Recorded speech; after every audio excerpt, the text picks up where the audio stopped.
Hai sahabat bumi, kemarin kita baru aja webinar bersama Pohon Langka. Buat kalian yang kepo, jangan lupa nonton sampai habis. Tapi sebelumnya, jangan lupa like, komen, dan subscribe ya.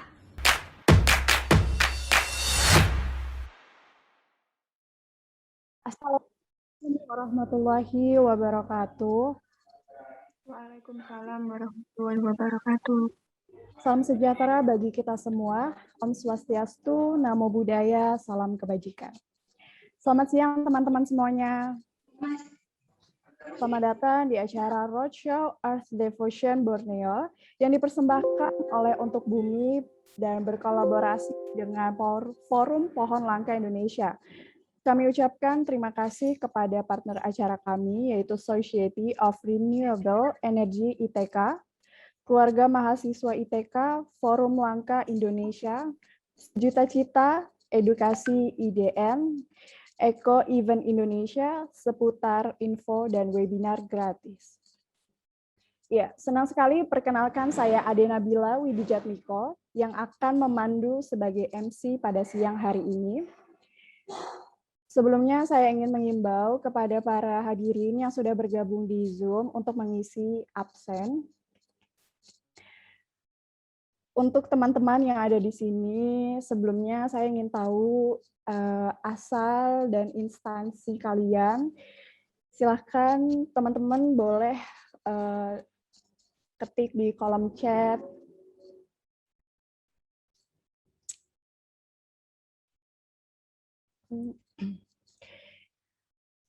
Oke. Selamat datang kepada official partner kami. Halo teman-teman dari Institusi Teknologi Kalimantan. Selanjutnya kami ucapkan selamat datang juga teman-teman dari Universitas Mula Warman dan sahabat bumi lainnya. Oke, baik, selama beberapa jam ke depan kita akan disuguhkan oleh beberapa sesi acara dan tentunya kita akan mendapatkan ilmu luar biasa dari pemateri kita yang alhamdulillah sudah tergabung di sini. Mbaknya cantik. Nantinya kita juga ada sesi tanya jawab. Jadi kita bakal bagi hadiah untuk 5 orang penanya terbaik. Maka dari itu, sahabat bumi, jangan malu-malu untuk bertanya karena hadiahnya sangat-sangat menarik. Nah, sebelum masuk ke topik, lebih baik kita intermezzo dulu kali ya. Oke, teman-teman di sini ada yang tahu nggak Earth Devotion itu apa? Yang tahu boleh dong di kolom chat. Organisasi, Kak. Oke, jadi Earth Devotion merupakan salah satu proyek organisasi untuk bumi yang bertujuan untuk membangun kesadaran masyarakat terhadap isu-isu lingkungan di Kalimantan, khususnya Kalimantan Timur. Sebelum kita melanjutkan ke sesi berikutnya, saya ucapkan terima kasih kepada yang terhormat Kak Natasha Namoru selaku founder dan President Director of Untuk Bumi.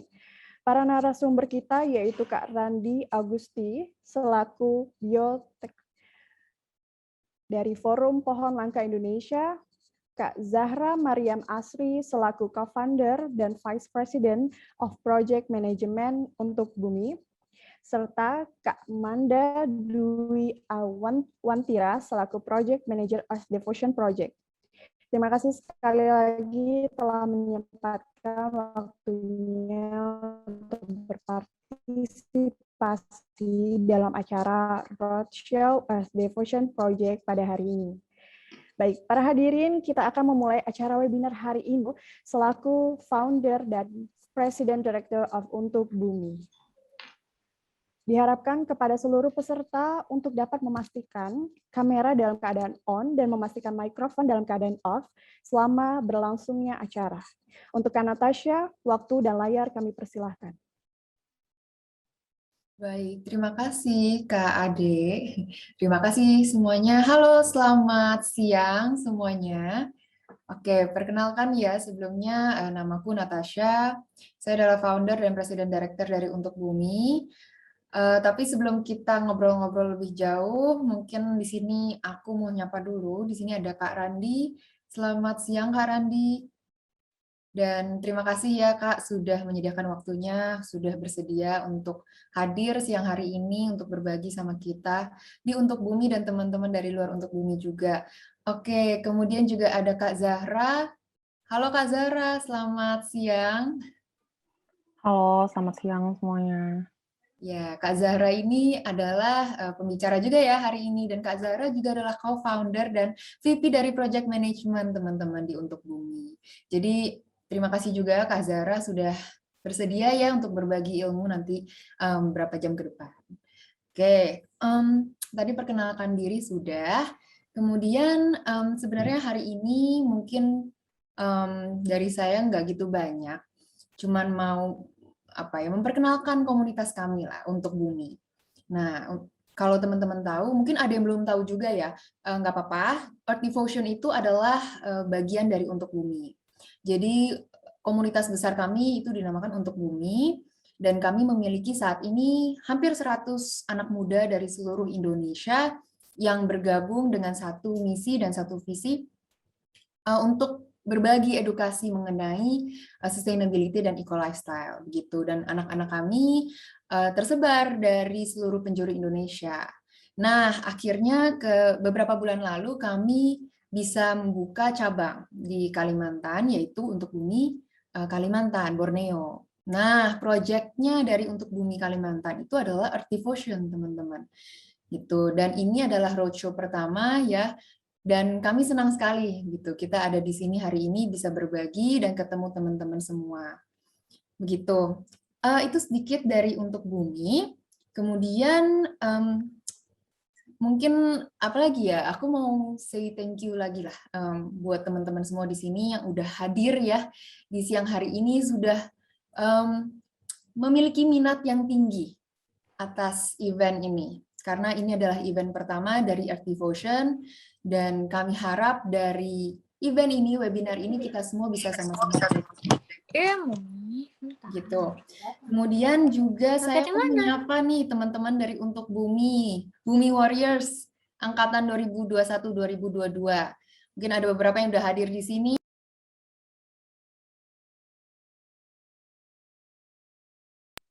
Oke, ya terima kasih juga ya buat teman-teman dari Bumi Warriors yang udah hadir siang hari ini. Antusiasmenya teman-teman nih luar biasa nih. Kemarin kita cuma buka berapa hari ya pendaftaran, ternyata kita bisa lihat nih di sini udah 84 dari seluruh Indonesia ya. Ini sebenarnya karena udah dicampur sama teman-teman dari Untuk Bumi Bali juga dan umum juga gitu. Oke, ini udah beberapa nih yang ngomong juga di chat. Ya, terima kasih teman-teman udah hadir ya, udah absen juga, luar biasa antusiasmenya. Baik, oke, saya mau sharing sedikit sih. Mungkin ini adalah satu ilustrasi yang cukup sering saya pakai ketika diminta sharing tentang Untuk Bumi ya. Jadi saya selalu suka dengan satu ilustrasi, yaitu ilustrasi pohon. Gitu.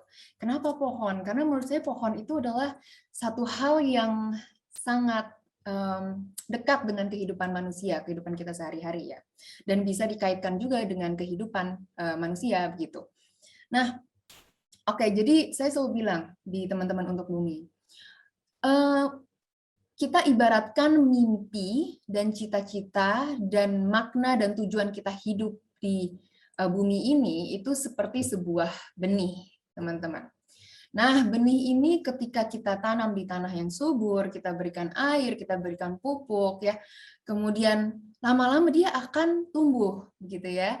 Nah, itu sama seperti kalau bisa misalnya kita lihat Untuk Bumi. Untuk Bumi itu adalah sebuah mimpi, sebuah cita-cita yang sama-sama kita rawat, kita berikan pupuk begitu ya.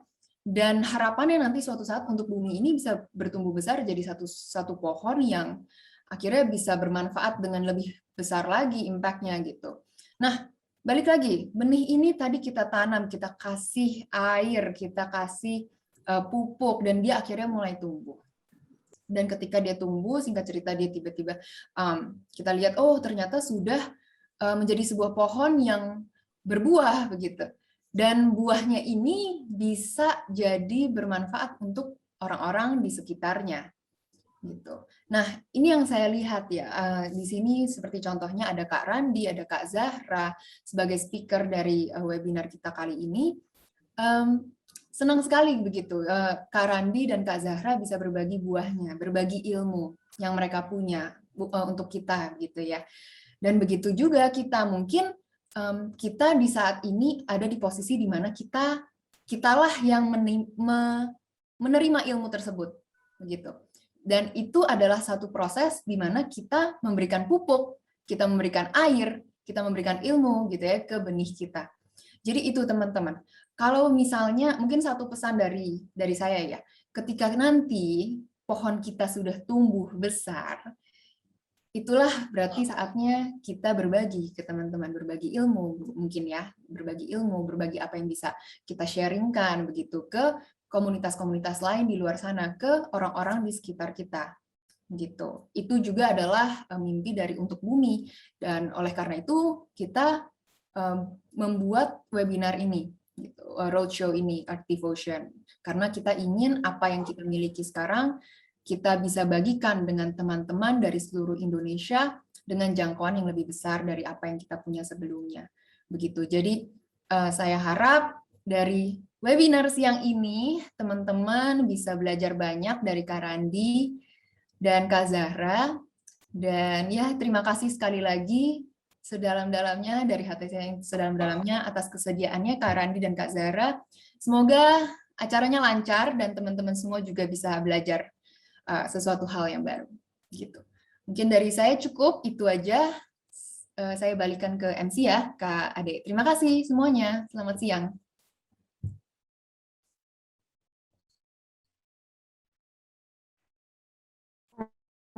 Terima kasih kepada Kak Natasha atas sambutannya. Oke, baik. Untuk sesi penyampaian webinar kali ini akan diisi Zufra Zulyadi. Sebelum memasuki sesi, izinkan saya membacakan profil Kak Resti terlebih dahulu. Kak Resti Zufra Zulyadi memiliki latar belakang pendidikan Magister Manajemen di Bina Nusantara University pada tahun 2019 hingga 2021 dan memiliki pengalaman berupa sekretaris dan bendahara di Untuk Bumi dan Vice President Finance of Untuk Bumi.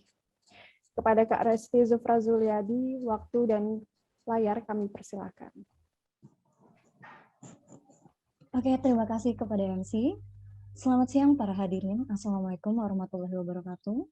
Yang saya hormati narasumber kita, Kak Randi Agusti, selaku Ahli Botani Forum Langka Indonesia, dan Kak Zahra Mariam Asri, selaku Co-Founder and Vice President of Project Management Untuk Bumi. Dan para hadirin yang sudah berkenan hadir pada acara roadshow, sejuta manfaat kayu ulin yang tersembunyi. Marilah kita panjatkan rasa syukur kepada Tuhan Yang Maha Esa yang telah memberikan nikmat sehingga kita bisa berkumpul di siang hari untuk mencari tambahan ilmu agar dapat membangun bumi menjadi tempat tinggal yang lebih baik di kemudian hari nanti. Sebelum acara dimulai, izinkan saya memperkenalkan diri. Nama saya Resti Zufra Zulyadi. Pada acara ini akan bertindak sebagai moderator yang akan membantu jalannya acara pada acara webinar kali ini. Adapun latar belakang diadakan sesi webinar ini adalah untuk mengetahui tentang manfaat dan cara pengelolaan yang baik dan benar terhadap pohon ulin agar dapat berkelanjutan. Pohon ulin sendiri terkenal akan kualitasnya yang tahan lama, anti rayap dan mendapat sebutan sebagai kayu besi.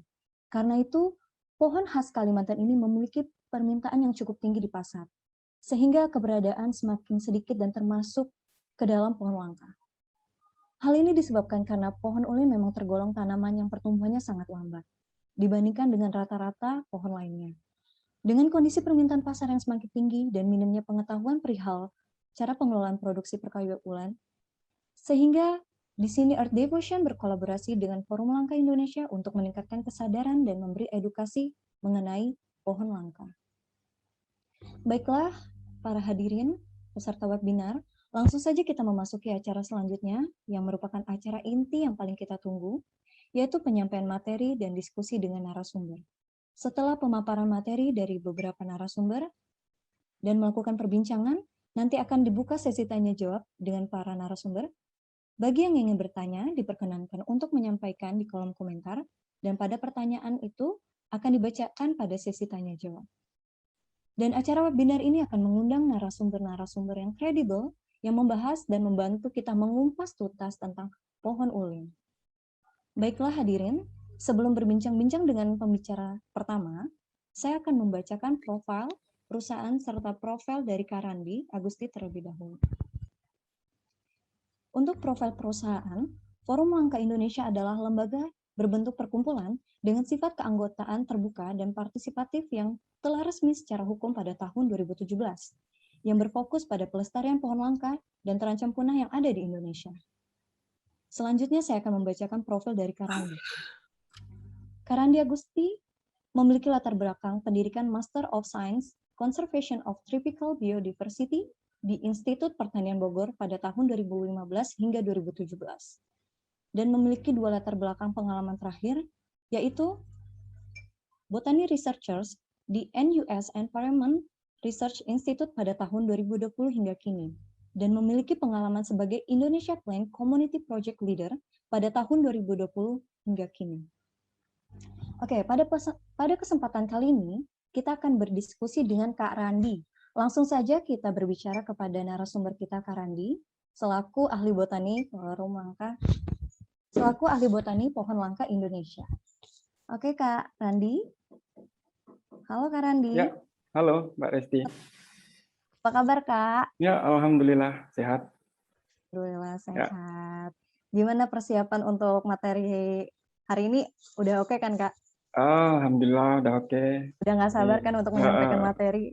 Ya, nggak sabar untuk menyampaikan materi. Oke. Siap. Aku mungkin mau sedikit bertanya-tanya sih untuk Kak Randi. Saya baca-baca terkait pohon ulin ternyata termasuk dalam 12 list pohon langka. Tapi ironisnya di daerah Kalimantan sendiri tuh masih banyak yang melakukan jual beli kayu ulin. Jadi bagaimana sih tanggapan dari Kak Randi tentang isu perdagangan kayu ulin tersebut? Ya, sebenarnya ulin udah sejak lama ya, 2 atau 3 dekade yang lalu udah memang ditetapkan sebagai spesies langka dan terancam. Jadi berangkat dari banyak permasalahan terkait kehilangnya habitat, penebangan tidak berkelanjutan, dan pemanfaatan yang tidak mementingkan proses ekologi dalam lingkungan. Jadi kita berangkat dari inisiatif itu bersama teman-teman dan para senior di Forum Pohon Langka Indonesia.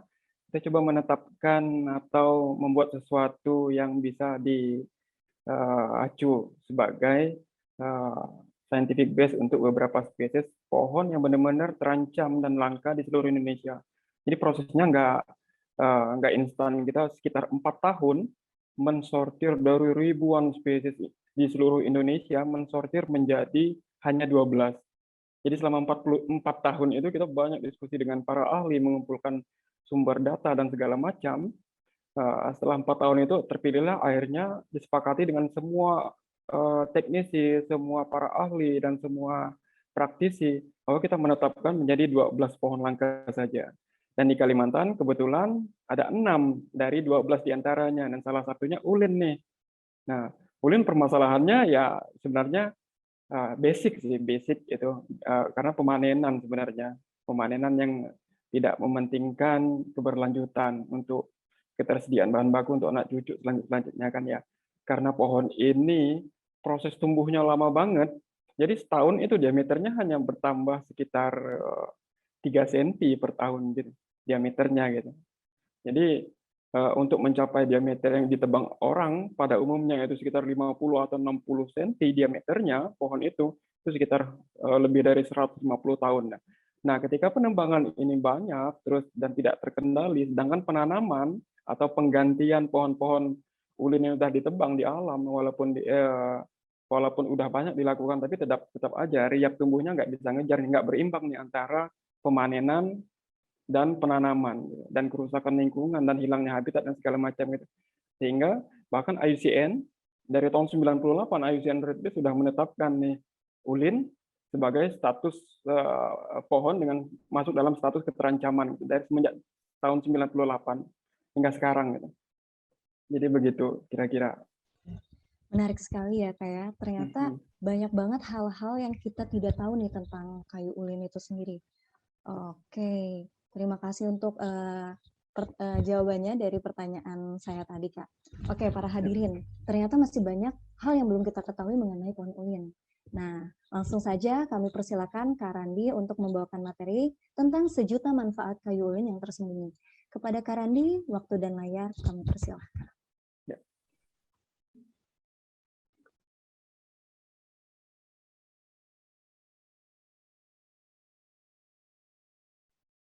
Kelihatan kan ya layar saya, Mbak ya?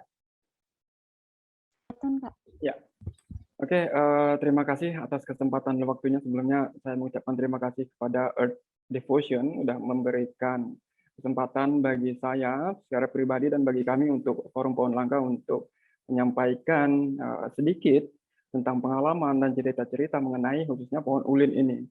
Terima kasih juga untuk Mbak Natasha, Mbak Resti, dan Mbak Nabila yang sudah membuka sebelumnya. Ini perkenalkan sebelumnya, nama saya Randi, biasa dipanggil Randi ya, Randi Agusti. Saya sebenarnya orang asli Kalimantan, cuman saya di Kalbar, Kalimantan Barat, Pontianak. Saya kebetulan dipercaya oleh senior-senior saya di Forum Pohon Langka Indonesia untuk dapat mewakili Forum Pohon Langka Indonesia untuk lebih lanjut, yang cukup detail nanti kita bicara tentang pohon ulin, baik itu dari potensi, manfaat, hingga tantangan sampai ancamannya.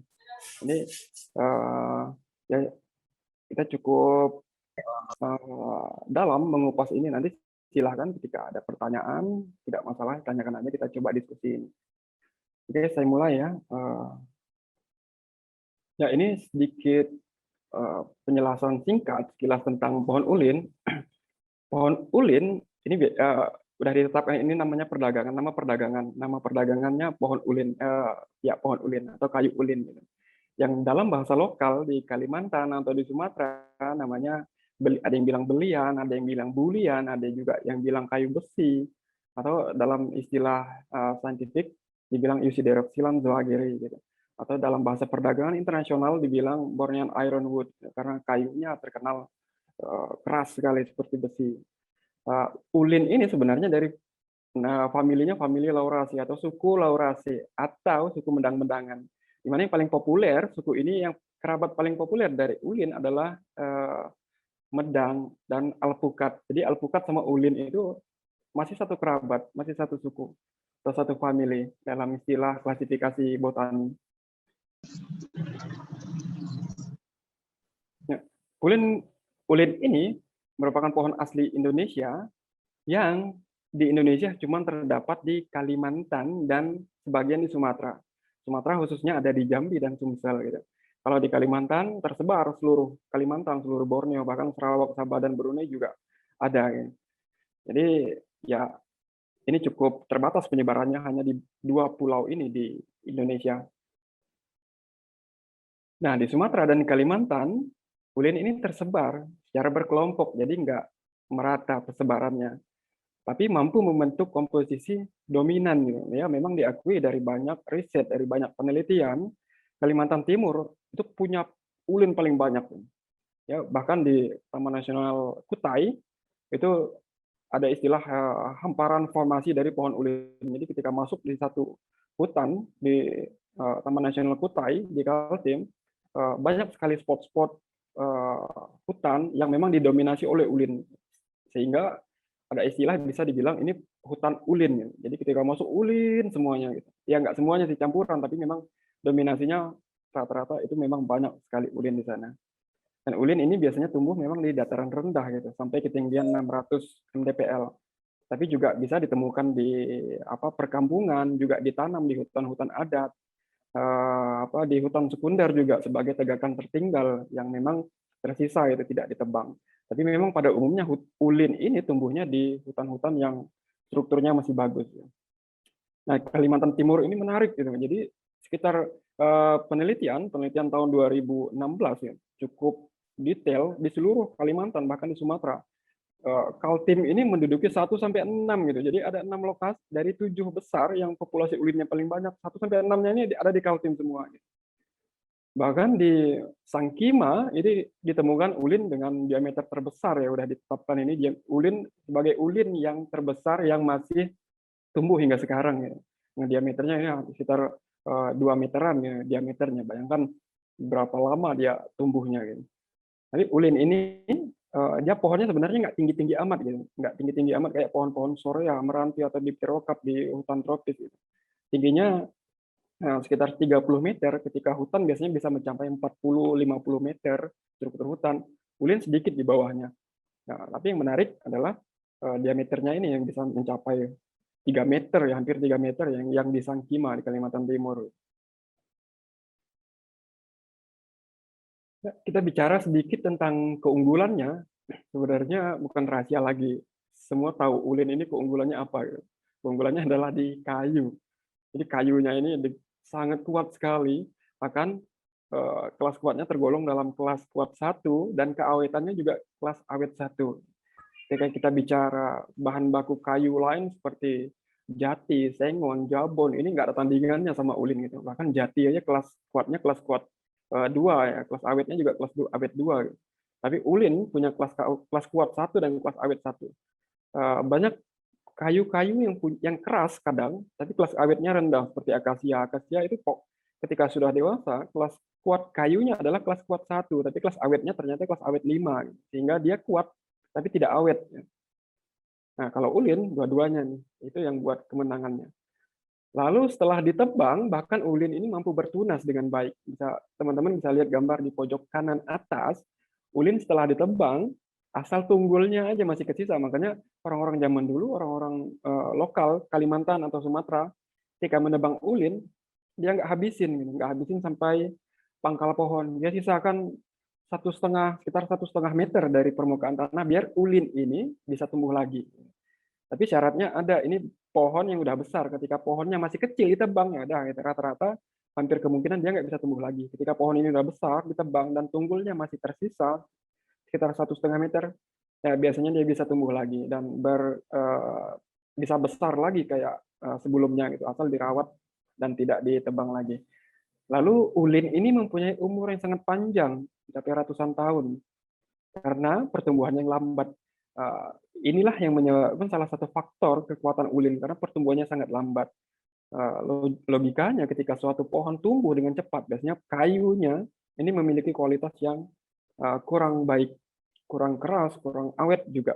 Ketika pohon punya pertumbuhan yang lambat, biasanya struktur dan seratnya ini jauh lebih padat daripada pohon yang tumbuhnya lebih cepat. Nah, yang menarik, biji ulin ini bisa menghasilkan lebih dari 1 kecambah. Nah, banyak juga yang udah penelitian, bahkan ulin ketika 1 bijinya, teman-teman bisa lihat foto bijinya di sebelah kanan, gambar, dan yang di bawahnya itu biji yang sudah dibelah. Nah, 1 biji ulin ini bisa menghasilkan lebih dari 1 kecambah. Jadi ketika dapat 1 biji, kalau kita mau buat pembibitan bisa dibelah 2 atau dibelah 3 kadang gitu untuk menghasilkan perkecambahan yang lebih banyak yang bersumber dari 1 biji. Pohon ulin yang udah dewasa ini tahan terhadap kebakaran ternyata. Ada penelitian Sujiwo tahun 2016 gitu. Ketika ada satu lahan di Kalimantan Timur juga penelitiannya, yang masyarakat Dayak melakukan perladangan berpindah ketika ada ulin di situ, dan ladang itu dibakar untuk menghasilkan tanah yang lebih tinggi unsur haranya, dan ulinnya ini nggak mati gitu. Kadang kulitnya aja yang hangus gitu, ternyata dalamnya masih bagus gitu. Kambiumnya nggak rusak gitu, dan kulit dalamnya nggak rusak sehingga dia bisa tumbuh lagi walaupun kadang memang batangnya hangus gitu, tapi dia nggak mati. Lalu ulin juga relatif mudah dalam pengadaan bibit dari biji, cabutan, dan stek pucuk. Cuman ketika melakukan pengadaan bibit dari ulin, biasanya ada perlakuan nih. Kita nggak bisa ujuk-ujuk letakkan bijinya di dalam polybag atau di atas tanah karena cangkangnya ini keras banget nih. Cangkang ulin ini. Ada juga penelitian di Litbang Kehutanan Bogor, Gunung Batu. Jadi ketika tanpa perlakuan hanya biji aja gitu dengan cangkang-cangkangnya nggak dirusak atau nggak dibelah atau nggak dibuka, itu bisa sampai 2 tahun lebih baru berkecambah, gitu. Bahkan lebih gitu, lebih dari 2 tahun baru berkecambah. Nah, namun ketika dengan perlakuan cangkangnya ini dibuka, dilepas atau digergaji atau dipanaskan sehingga dia retak nanti, jadi perkecambahan ini relatif bisa dipercepat. Kak Randi, waktunya Yap. sisa 8 menit. Oh ya, maaf. Jadi saya percepat aja ya. Terima kasih, Eh, Kak. Ya, makasih sudah diingatkan. Jadi karakter kayu ulin yang menarik adalah dia tahan jamur, tahan rayap, dan tahan serangga. Nanti kita bahas lagi. Nah, manfaatnya juga semua orang pasti tahu ya kalau kayu ulin ini biasa digunakan sebagai bahan baku konstruksi berat. Banyak jembatan-jembatan yang dibuat dari ulin pada zaman dahulu khususnya. Sekarang udah banyak beton. Nah, dermaga juga sekat barau untuk menyekat sungai biar nggak abrasi, biar nggak erosi. Konstruksi bangunan, khususnya bangunan pada tingkat fondasinya, juga bahan pembuatan perahu. Atap sirap ini sangat menarik, atap sirap dari ulin yang hanya bisa ditemukan sekarang di rumah-rumah Betang orang-orang suku Dayak. Juga bahan baku flooring yang hingga sampai diekspor ke luar negeri. Nah, peran krusial ulin sebenarnya bagi masyarakat ini penting sekali. Bahkan ya masyarakat di Kalimantan dan sebagian Sumatera memiliki budaya sejak lama untuk membuat rumah dan perkakas di dalam rumah dengan menggunakan kayu ulin, sehingga tanpa ulin mereka nggak bisa nih buat rumah gitu. Nah, itu dulu ya, sekarang kan udah banyak bahan baku pengganti. Nah, tapi ini menarik gitu, ketika masih ada bertahan hingga sekarang ya, orang-orang lokal di Kalimantan dan Sumatera, di Jambi, Sumsel, membuat rumah-rumah panggung hanya dengan ulin ya. Lalu bagi komunitas masyarakat suku Dayak Pasir di Kalimantan Timur, ada budaya menanam pohon ulin sebagai bagian dari kehidupan yang tidak terpisahkan, baik itu dari sosial, budaya, hukum adat, dan religi. Sehingga ulin juga digunakan sebagai perlengkapan upacara ritual masyarakat. Jadi menanam pohon ulin adalah kewajiban bagi masyarakat di masyarakat Dayak Pasir di Kalimantan Timur. Lalu kesadaran menanam pohon ulin juga menarik, ini ditunjukkan dari suku Dayak Kenyah di Malinau. Jadi mereka juga ada semacam kewajiban bagi setiap orang untuk menanam pohon ulin, walaupun ya hanya di sekitar pekarangan rumahnya. Lalu di seluruh Kalimantan Barat, masyarakat Dayak menanam, merawat, dan menjaga pohon ulin yang diwariskan secara turun-menurun dari dulu, dari ribuan tahun yang lalu, di hutan-hutan adat mereka, yang dalam istilahnya di Kalimantan Barat, hutan adat itu dibilang hutan tembawang. Lalu ulin dari segi masyarakat, adat dan budaya ini merupakan identitas budaya serta lingkungan. Nah, nilai ekonominya, kayu sangat bernilai ekonomi tinggi sekali. Ya, tidak hanya untuk sebagai rumah. Kalau di Kalimantan Timur ini memang banyak sekali, dan Kalimantan Tengah banyak sekali rumah-rumah di daerah-daerah menggunakan ulin dengan bentuk yang bagus, dengan ya kelihatan mewah lah gitu. Kalau sekitar 30-40 tahun yang lalu, asumsinya ketika rumah dibuat dari kayu adalah rumah orang yang ya dalam tanda kutip kurang mampu gitu. Tapi sekarang ketika rumah hampir 100% terbuat dari kayu, ini memang orang yang sangat kaya gitu, hanya yang mampu membuat rumah dari semua dari kayu, terutama kayu ulin. Selain untuk bahan baku bangunan, ulin ini ternyata banyak sekali manfaatnya, ukiran, hiasan. Bahkan di Kalimantan Selatan ini pernah heboh pas musim batu akik kemarin, fosil-fosil kayu ulin yang tertanam jauh di dalam tanah itu digali lagi, lalu dibuat batu akik untuk perhiasan. Lalu pojok kanan bawah, nah ini baru-baru nih di Kalimantan Barat, pagar rumah kantor gubernur Kalimantan Barat ini pagarnya ini ulin dengan ukiran yang luar biasa. Jadi untuk menunjukkan identitas budaya setempat. Nah, manfaat lain dari ulin, ternyata ada manfaat lain dari segi kesehatan, obat-obatan, kimia, bahkan untuk ekologi. Bijinya ini dipercaya masyarakat setelah ditumbuk, dihaluskan, ini bisa dibuat semir untuk menghitamkan rambut, untuk menghitamkan uban. Lalu untuk setelah ditumbuk juga bisa mengatasi pembengkakan, memar-memar gitu juga bisa. Lalu daunnya ini dipercaya juga dapat mengobati muntah darah, demam, sakit perut, dan sebagai tonik untuk obat kuat. Lalu pucuknya dapat dimakan dan dapat digunakan untuk mengatasi gangguan ginjal. Juga pewarna alami juga bisa dihasilkan dari daun ulin ini. Setelah kering ini bisa diekstrak dan menghasilkan warna yang merah pekat.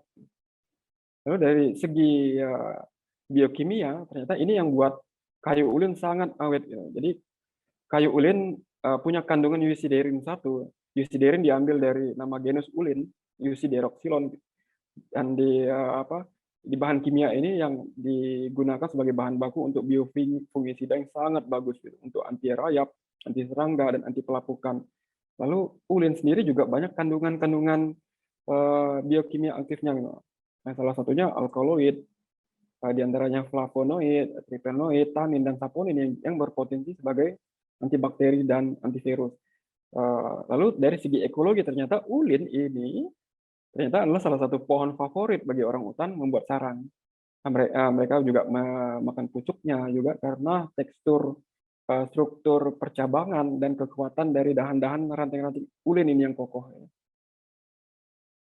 Nah, ketika bicara manfaat tadi, saya masuk ke kebijakan tentang ulin. Ulin ini pernah masuk dalam perlindungan melalui peraturan nasional PP nomor 7 tahun 99, Permen LHK tahun 20 2018, yang terakhir adalah Permen LHK tahun nomor 92 tahun 98. Tapi ini nggak berlangsung lama, beberapa bulan kemudian ternyata ulin faktanya tidak lagi dilindungi secara nasional. Ini dikeluarkan oleh Permen LHK melalui peraturan Permen LHK nomor 106 tahun 2018. Teman-teman silakan searching tentang permen ini, ternyata ulin sudah dikeluarkan walaupun sebelumnya di Permen LHK peraturan Menteri Lingkungan Hidup dan Kehutanan 9 ini sempat dimasukkan.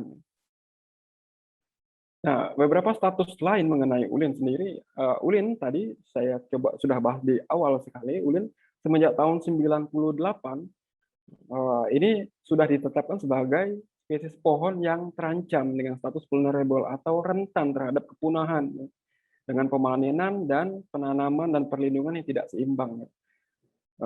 Juga setelah itu berangkat dari ini kami coba nih buat suatu strategi memilih beberapa pohon untuk dibuat rencana aksi konservasinya. Jadi terpilihlah 12 spesies pohon prioritas dalam skala nasional. Ini berdasarkan kriteria kelangkaan, keterancaman, nilai manfaat, juga upaya kelestariannya. Ya, walaupun itu muncul banyak tantangan sebenarnya, permasalahan di lapangan sampai aplikasinya. Lalu ulin ini ya dulu tersebar seluruh Kalimantan, juga tersebar banyak sekali di Sumatera. Hingga sekarang tinggal sedikit lagi, terutama di daerah hanya di kantong-kantong tertentu seperti di kawasan taman nasional, cagar alam, hutan-hutan adat yang dilindungi langsung oleh masyarakat. Hilangnya habitat adalah tantangan utama bagi ulin. Lalu pemanenan yang tidak terkendali. Jadi ada istilah bagi para penebang pohon ulin ini seperti emas berdaun. Jadi ketika lihat pohon ulin, nah itu seperti emas di dalam hutan, karena kayunya yang sangat mahal dan sangat laris di pasaran. Lalu sehingga sekarang ulin ini nggak punya status perlindungan yang kuat secara nasional. Nah, masalah lagi adalah riap tumbuh yang sangat lambat. Pertambahan diameter rata-ratanya hanya 3 cm per tahun. Jadi pertambahan diameter pohon itu hanya 3 cm per tahun. Bayangkan ketika pohon ulin mencapai 100 cm, jadi sekitar 300 tahun dibutuhkan. Jadi pertambahan tingginya juga sekitar hanya 34 cm per tahun. Pertambahan tinggi dari ulin. Ini berdasarkan penelitian Suharja dan Jumani 2017. Lalu invasi spesies asing di alam juga menjadi ancaman. Ini banyak seperti akasia, kadang terus jambu pastor juga menjadi ancaman untuk persaingan di alamnya. Jadi yang terakhir adalah konservasi ex situ yang masih minim. Jadi konservasi ex situ terhadap ulin hanya terbatas di seperti di arboretum, kawasan-kawasan kebun raya, juga di kawasan-kawasan kebun kehati. Tapi tidak banyak ditanam, walaupun sudah ada ya, nggak dipungkiri juga masih ada, sudah ada, tapi nggak terlalu banyak spesies ini ulin ditanam sebagai identitas suatu daerah atau kota di Kalimantan atau di Sumatera. Kita bisa lihat nih di Kalimantan, pohon-pohon yang ditanam di halaman-halaman perkantoran, pemerintah, di sekolah, atau di pinggir jalan. Bisa dihitung tuh ulin ada berapa, paling cuma ada beberapa, sisanya adalah spesies-spesies yang didatangkan dari luar. TB buya dari Amerika, mahoni dari Amerika Latin bahkan, itu yang paling populer ditanam. Pucuk merah juga. Kalau ulin, pohon yang terancam, lokal lagi gitu dan langka, itu masih sedikit ditanam. Nah, sedikit kesimpulannya, ulin merupakan memiliki banyak sekali manfaat dari segala aspek, baik sosial, ekonomi, bisnis, budaya dan dari sisi lingkungan, termasuk ya manfaat secara tidak langsung atau secara langsung bagi memperbaiki lingkungan, perubahan iklim, penyerap air, penghasil oksigen, atau penyerap karbon dan segala macam. Hampir setiap bagian pohon ulin ini dapat dimanfaatkan dari akar sampai ke buahnya gitu. Ini dapat dimanfaatkan semua. Ulin juga termasuk dalam spesies pohon yang terancam, bahkan dari tahun 98 juga sudah ditetapkan ini sebagai spesies yang terancam. Namun perlindungan ulin sangat lemah di Indonesia. Nah, maka dari itu kampanye pelestarian pohon lokal ini perlu digalakkan. Juga banyak aktivitas-aktivitas kecil di daerah atau di perkotaan sudah melakukan ini gitu. Tapi ya sekali lagi pohon-pohon dari luar ini kadang jauh lebih populer dibandingkan pohon lokal. Yang kesimpulan terakhir, melestarikan ulin sebenarnya juga melestarikan budaya lokal selainnya karena faktor lingkungan. Saya bisa lihat di awal tadi karena budaya, adat, dan istiadat setempat juga sangat erat kaitannya dengan ulin, terutama di Kalimantan dan Sumatera. Saya memperkenalkan sedikit tentang Forum Pohon Langka. Saya coba mention sedikit ya. Jadi silakan teman-teman, bagi siapa saja ini terbuka untuk umum, silakan bergabung dengan Forum Pohon Langka Indonesia. Bisa dilihat websitenya, Instagramnya, di situ juga. Kalau mau baca-baca tentang bukunya, ini sudah dipublish tahun 2019. Ini gratis, silahkan lihat linknya untuk di-download. Juga saya memperkenalkan ini para pendiri forum, ini para senior-senior kami, senior saya, Profesor Tukirin, ini sebagai ketua forum sekarang, juga pendiri yang lain, Pak Kuswata, Pak Ismayadi, Pak Darmawan, dan Pak Setia Budiawan, para pendiri forum kita. Oke, terima kasih banyak, cukup sekian. Mungkin sudah lewat ya, Amanda ya. Mohon maaf sedikit terlewat. Ya, terima kasih Kak. Yap. Terima kasih Kak atas pemaparan materinya. Mungkin saya langsung lanjut saja ya. Dan selamat datang untuk Prof. Tukirin, selaku Ketua dari Forum Pohon Langka Indonesia yang sudah menyempatkan hadir di webinar Earth Day Fusion hari ini. Untuk Prof. Tukirin, waktu dan layar kami persilahkan. Maaf, saya diberi waktu. Ya, Bapak. Silakan, Pak. Terima kasih sekali. Saya hanya ingin ikut menyaksikan bagaimana generasi muda itu betul-betul ternyata ikut peduli dengan pelestarian pohon.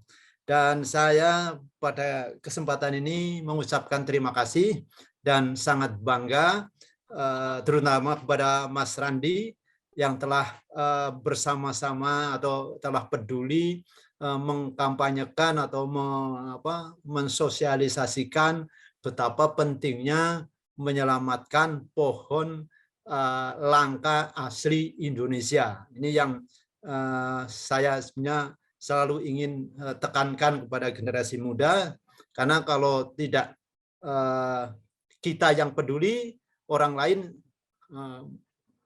tidak mungkin begitu. Jadi marilah sama-sama kita melestarikan yang kita miliki. Saya kira itu saja, dan silahkan berdiskusi. Kalau memang perlu nanti ada hal-hal yang ditanyakan ke saya siap. Kurang lebihnya itu. Saya akhiri. Assalamualaikum warahmatullahi wabarakatuh. Waalaikumsalam. Terima kasih banyak Prof atas waktunya dan sempat hadir di acara webinar ini. Oke, teman-teman semua, kita tadi udah mendengarkan pemaparan materi dari Kak Randi ya. Ternyata pohon ulin ini memiliki banyak sekali manfaat dan banyak sekali rahasia-rahasia di dalamnya. Seperti tadi, pohon ulin itu termasuk dalam salah satu kelas kayu nomor 1 di antara yang lainnya. Terus juga kayu ulin sendiri itu juga memiliki nilai ekonomis yang sangat banyak. Terlebih dari itu, pemanfaatan itu tidak seimbang dengan proses penanamannya. Nah, alangkah lebih baiknya nanti kita bisa masuk ke sesi tanya jawab untuk selanjutnya. Oke, teman-teman. Selanjutnya kita akan mendengarkan pemaparan materi dari Kak Zahra Mariam Asri, selaku dari co-founder dan Vice President of Project Management untuk Bumi. Sebelumnya, saya akan membacakan profil dari Kak Zahra Mariam Asri. Oke. Kak Zahra Mariam Asri memiliki latar belakang pendidikan Magister Manajemen di Bina Nusantara University pada tahun 2019 hingga 2021 dan memiliki 2 latar belakang pengalaman terakhir berupa co-founder Host Beauty pada tahun 2020 hingga kini dan co-founder dan Vice President Project Management untuk Bumi pada tahun 2020 hingga kini. Oke, Kak Zahra. Setelah kita berbincang-bincang dengan Kak Randi, kita sudah mencapai nih gambaran mengenai manfaat dan pengelolaan kayu ulin. Nah, selanjutnya kami mau bertanya nih untuk Kak Zahra, kira-kira apa sih yang bisa dilakukan sebagai anak-anak muda dari organisasi untuk bumi dalam menanggapi isu pohon ulin yang telah dipaparkan sama Kak Randi tadi? Oke, sebelumnya, halo teman-teman, perkenalkan nama aku Zahra Mariam Asri, selaku co-founder dan VP Project Management dari Untuk Bumi tahun 2021-2022. Untuk pertanyaan Resti, mungkin setelah ini akan dijawab dari materi yang akan saya sampaikan. Dan sebelumnya saya mau mengucapkan terima kasih kepada Kak Randi Agusti atas pemaparan materinya, sangat insightful dan terima kasih dan selamat datang yang terhormat Prof. Tukirin telah hadir bersama kami di acara Roadshow Earth Devotion hari ini. Selamat datang Bapak. Dan untuk pertanyaan dari Mbak Resti, mungkin akan saya jelaskan lebih detailnya di materi yang akan saya bawakan hari ini. Oke Kak, kita lanjut saja ya teman-teman. Kami persilakan kepada Kak Zahra Mariam Asri untuk membawakan materi tentang pendekatan design thinking untuk manajemen proyek. Kepada Kak Zahra, waktu dan layar kami persilahkan.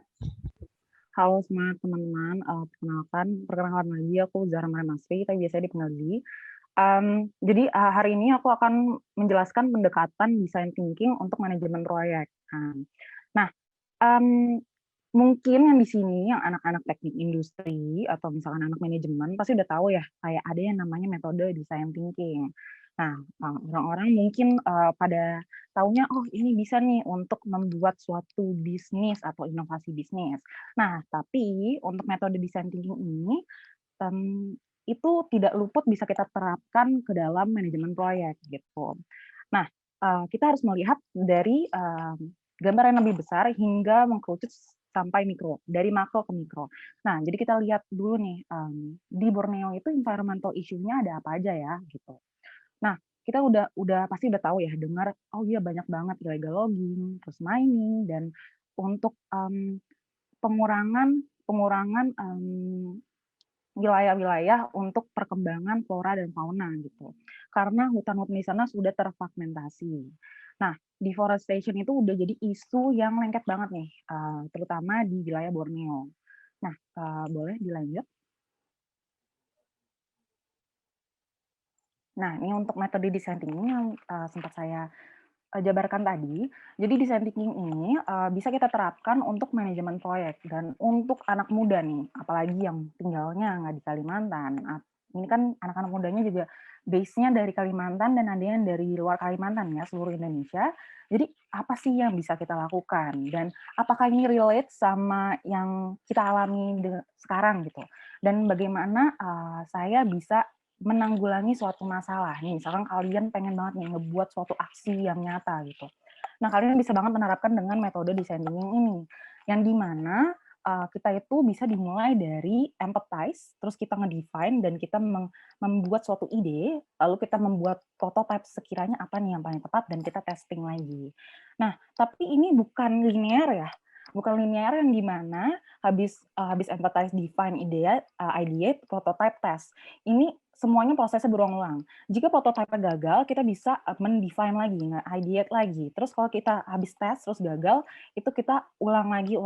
Yang dimana metode ini itu lebih relate dengan apa yang kita mau lakukan. Karena kenapa? Dari metode ini dari kita melakukan empati, kita bisa melihat dari sisi target audiens yang mau kita tuju gitu. Apa target bisnis, misalnya kalian mau membuat bisnis ya, kalau ini kan proyek. Target proyek misalkan dari Untuk Bumi ingin membuat project di Kalimantan gitu. Dan Untuk Bumi ini memang base-nya bukan di Kalimantan kan awalnya, para founder dan para anggotanya itu kebanyakan mostly di Sumatera atau Jawa dan Bali. Nah, terus bagaimana nih kita mau membuat suatu project di Kalimantan, kita harus empathize dulu, kita harus fit in their shoes gitu untuk melihat bagaimana proyek yang tepat yang dapat kita lakukan di sana gitu. Jadi sebagai anak muda kita juga nggak bisa nih datang lalu oh ya saya mau ngebuat proyek kayak gini, nah itu nggak bakal masuk apalagi kita datang dari luar gitu. Boleh dilanjut? Nah, ini adalah target-target lokasi yang secara offline dari untuk bumi. Jadi kita mentargetkan Borneo yang pertama, lalu Bali. Jadi Bali memang sekarang ongoing dan Sumatera soon. Mungkin tidak di tahun 2021 tapi 2022. Nah, untuk membuat proyek-proyek ini kita menerapkan metode design thinking yang dimana kita menganalisa secara makro hingga mikro. Kalau misalkan kita jabarkan hari ini banyak banget tools-nya di sini sih. Kita harus melakukan STP analisis, lalu kita juga melakukan porter analisis. Sebenarnya kita nggak akan ngebahas itu karena akan cukup kompleks. Jadi mungkin ini aku akan menjelaskan beberapa pengumpulan data yang dimana kok bisa sih akhirnya untuk bumi mengadakan project Earth Devotion di Borneo. Oke, selanjutnya.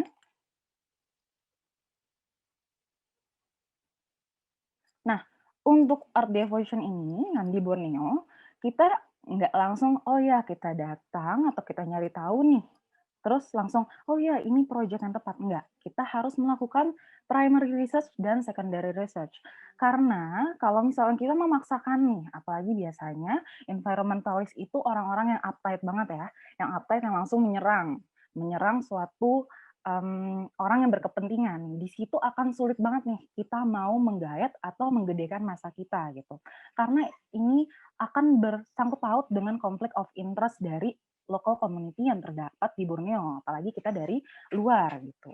Jadi diperlukan sekali untuk primary dan secondary research, yang dimana kita langsung datang dari tim Earth Devotion, dari core team terlebih dahulu sebelum kita merekrut teman-teman dari Earth Devotion, itu kita datang dan survei nih, behavior orang-orangnya gimana, dan secara makro dan stakeholder-nya di sana kayak gimana. Jadi apa proyek yang tepat yang dapat kita buat, seperti itu. Boleh dilanjut. Selanjutnya, nah ini data saya dapatkan dari Borneo Nature Foundation, yang dimana tadi saya sempat bilang ya, kalau kita ngeliat dari makronya secara mapping, memang hutannya kan udah terfragmentasi ya, yang dimana terdapat ya kita bisa lihat lah ini benar-benar dikit sekali, yang dimana di sana banyak konsesi timber, konsesi oil palm, dan konsesi logging di sana. Dan bagaimana nih kita bisa melestarikan yang terdapat di sana gitu. Oke, kita melihat oh ya banyak sekali hal-hal environmental issues seperti hilangnya habitat gitu, habitat dari flora maupun fauna. Tapi kita melihat juga, oh ya, tapi ternyata banyak banget nih organisasi yang mengutamakan, oh kita harus melestarikan terutama di faunanya, kayak orang utan, bekantan, terus kita ada yang namanya macandahan juga, itu kan dari Kalimantan juga. Nah, tapi untuk pohon gimana sih gitu. Nah, pohon ini kan gimana ya, kita udah banyak melihat literasi-literasi yang dimana mengedukasi orang-orang, oh ya ini udah hampir punah loh, oh ya ini gimana hampir punah loh. Cuma memang kebetulan karena pohon ini kurang menarik simpati dan empati orang-orang, jadi agak dinomorduakan. Padahal kita bernafas dengan yang dihasilkan dari pohon tersebut gitu. Dan orang-orang juga pas kita ngelihat di sana ya, mereka juga mikir, oh ya lagi pula oil palm sawit itu juga menghasilkan oksigen kok gitu. Sama-sama kita bisa bernafas juga.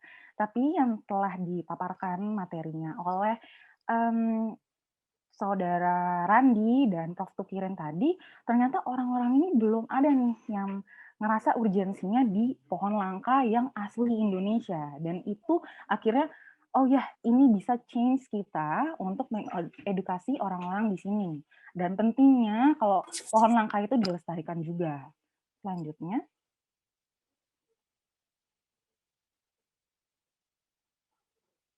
Nah, ini juga tadi sempat dijelaskan, mungkin aku akan jelaskan singkat aja. Statusnya ini dari UIN sendiri itu pelindungannya tidak kuat gitu. Dan dia slow growing tree, yang di mana yang tadi udah Mas Andi jelaskan, kayak per tahunnya itu diameternya sangat kecil ya, gitu. Dan ternyata untuk dari KLHK-nya juga tidak ada perlindungan yang kuat untuk pohon ulin ini, gitu, yang di mana demand-nya sangat tinggi, gitu. Ini kenapa ini ada urgensi, kenapa kita lebih memilih, oh ya kita akan memperhatikan ulin instead of misalkan fauna-fauna yang ada di Kalimantan. Oke, selanjutnya. Nah, dari tadi kan kita udah melihat dari gambaran besar secara makronya gimana dari di lokasi tersebut yang ingin kita tuju. Tapi kita melihat nih target audiens kita gitu. Target audiens kita itu adalah youth youth people gitu yang terdapat di Kalimantan. Dan di sini kita bisa bagi dua, ada secara niche dan mass gitu.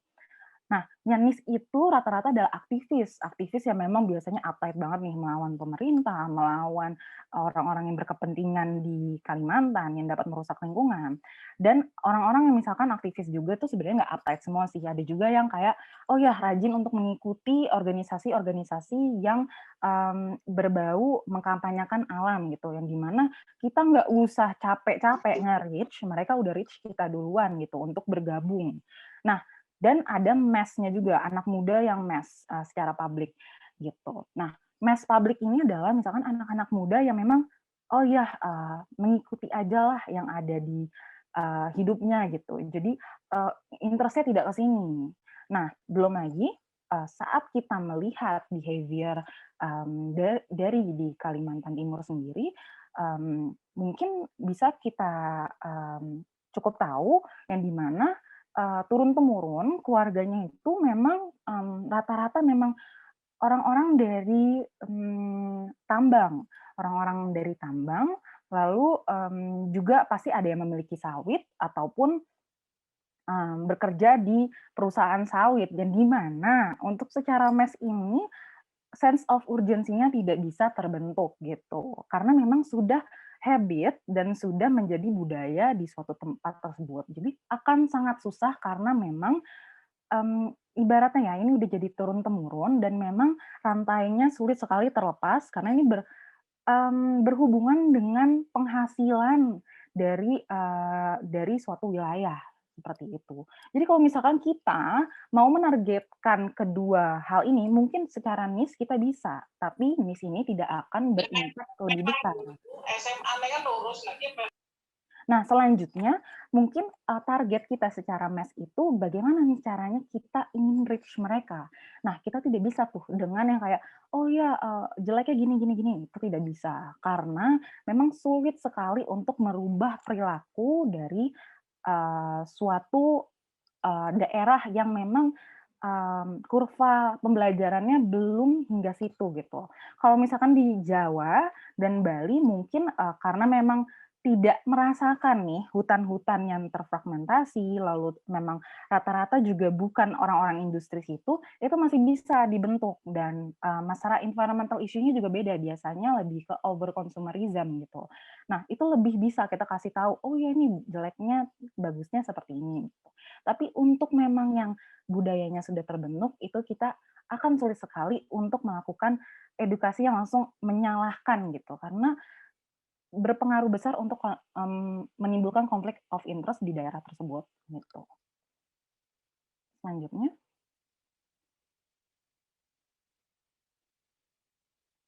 Nah, ini sebelum kita Earth Devotion ini nanti kan ada project offline-nya ya, yang berupa plantation untuk konservasi ulin. Nah, sebelumnya tuh kita datang ke Desa Modang. Nah, biasanya nih untuk orang-orang Kalimantan Timur pasti kalian tahu ya Doyam Seriam yang ada di Pasir gitu. Nah, ini salah satu warganya yang yang bertugas di Doyam Seriam. Itu waktu itu sempat interview, ngobrol sama dia. Jadi ternyata dia bilang masyarakat sini tuh ingin banget melindungi hutan walaupun masih menanam sawit. Dan ternyata Mas Erawan ini juga itu dia melindungi, dan salah satu yang memang nggak bisa nih hutan lindung nggak bisa dibuka konsesi lahan lagi, itu sangat yang ibaratnya melawan pemerintah di situ, tapi dia juga punya sawit gitu karena memang untuk penghasilannya dan memang untuk menjaga terus mengabdikan dirinya kepada alam itu juga tidak menghasilkan penghasilan yang cukup besar gitu. Dan kalau misalkan kita udah berbicara mengenai ekonomi, kita tidak bisa nih, karena kan kita juga tidak memberikan penghasilan ke sana ya, gitu. Kak Zahra, mohon maaf, waktunya sisa 4 menit lagi, Kak. Oke, mungkin akan dipercepat setelah ini. Terima kasih. Oke. Nah, selanjutnya mungkin ini akan fokus research saya dan teman-teman kolega saya yang di mana kita ini apa namanya menganalisis tentang green behavior. Kalau green behavior di Kalimantan sendiri gimana sih? Kan kalau misalkan attitude itu sudah terbentuk, mungkin kita bisa nih dimoderasi dengan hal-hal lain seperti kita membuild awareness, ngasih campaign, itu akhirnya membentuk suatu intensi gitu untuk melindungi hutan. Tapi ternyata sayangnya green behavior dari Kalimantan itu attitude-nya sendiri tidak terbentuk. Jadi ini adalah hal yang cukup kompleks ya. Kita gimana nih challenge-nya untuk membentuk attitude di suatu daerah tersebut gitu. Oke, selanjutnya.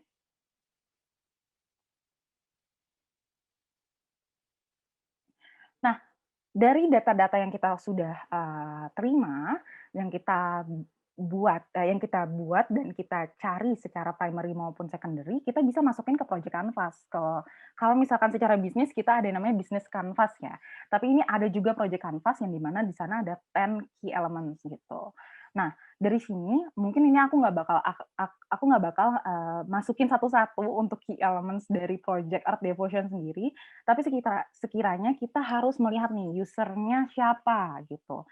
Dan user itu adalah orang-orang yang local community di Kalimantan. Benefitnya apa? Lalu goals-nya sendiri apa untuk project ini? Partisipannya itu berupa tim dari Earth Devotion tuh siapa? Stakeholder-nya juga siapa? Dan orang yang berkepentingan di sana juga siapa aja, aktivitasnya apa, terus deliverables untuk project ini apa, risk-nya tuh apa yang tadi saya sempat bilang adalah conflict of interest, milestone-nya apa, timeline, dan constraint terbesar dan scope dari project ini. Itu kita bisa masukkan satu-satu. Jadi kalau misalkan teman-teman ingin membuat project, kita melihat nih masalah yang besar, kita bisa melihat secara makro dan hingga mikro, lalu kita masukkan ke project canvas, lalu dijabarkan timeline-nya, seperti itu. Selanjutnya.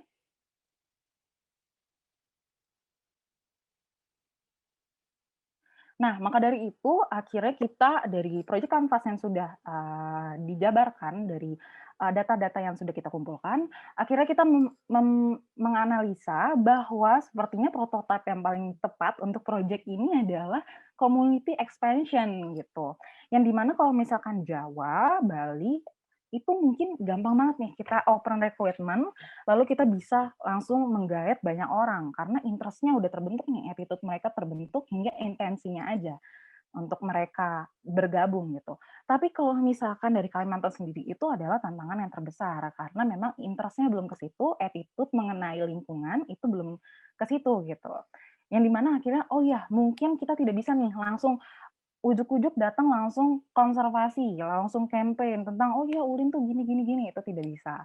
Di mana kita harus melakukan pendekatan, yang lebih tepat, yang di mana kita merekrut dengan cara, ya seperti ini, yang kita datang kayak roadshow, kita menggait, teman-teman dari ITK, lalu nanti teman-teman kampus lain, dari Unmul, dan kampus lainnya. Lalu kita juga melakukan digital campaign juga, yang di mana kita kolaboratif konten yang sekarang kita sama Forum Pohon Langka Indonesia.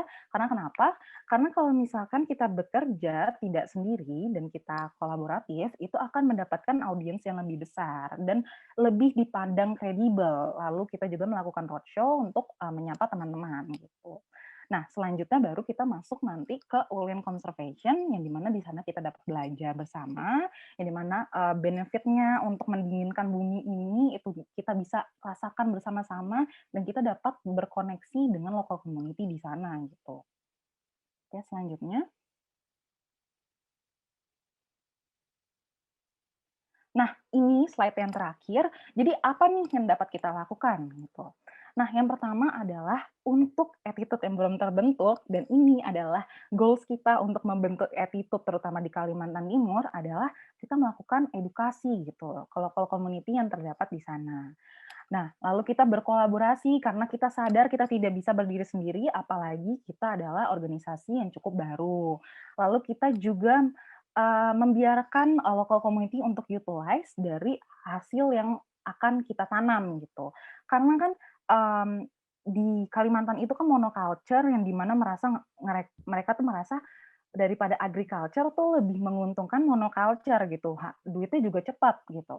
Nah, gimana caranya proyek yang mau kita lakukan atau hasil dari konservasi ini dapat mereka utilize juga sehingga mereka merasakan benefitnya juga gitu.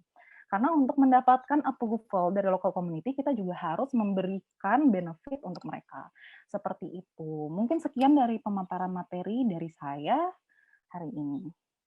Oke, terima kasih kepada Kak Zahra atas pemaparan materinya. Menarik sekali ya teman-teman, banyak banget insight yang kita dapatkan dari Kak Zahra. Nah, teman-teman, ternyata di dalam membuat suatu proyek itu kita harus melakukan riset terlebih dahulu nih. Seperti permasalahannya itu apa aja sih? Terus itu isu-isu yang ada di dalamnya itu apa aja? Dan bagaimana sih cara pendekatan untuk menyelesaikan masalah itu, terutama jika ingin membuat proyek di daerah-daerah lain. Sesuai dengan pemaparan materi dari Kak Zahra tadi. Oke, baik untuk para narasumber, kami himbau untuk tetap berada di sini karena kita akan masuk ke dalam sesi diskusi. Oke. Kini tiba saatnya kita masuk pada sesi tanya jawab, maka dari itu akan saya bacakan pertanyaan-pertanyaan terpilih yang telah disampaikan oleh para hadirin melalui fitur chat di Zoom. Saya akan mulai membacakan beberapa pertanyaan. Oke, ternyata saya sangat kaget sih, karena banyak banget antusias dari para hadirin yang sangat tertarik banget dengan topik hari ini, baik untuk Kak Randi dan juga Kak Zahra. Banyak sekali yang bertanya. Oke. Pertama, saya akan membacakan pertanyaan dari saudari Lela Satriani Chandra dari instansi Balai TN Rawa Aupa Watumohai. Oke, untuk ini pertanyaannya ditunjukkan kepada Mas Randi. Pertanyaannya adalah, adakah upaya konservasi yang dilakukan untuk memulihkan tanaman ulin melalui persemaian ataupun secara bioteknologi, yaitu kultur jaringan? Mungkin bisa langsung dijawab Ya. untuk Kak Randi, waktu dan layar dipersilahkan.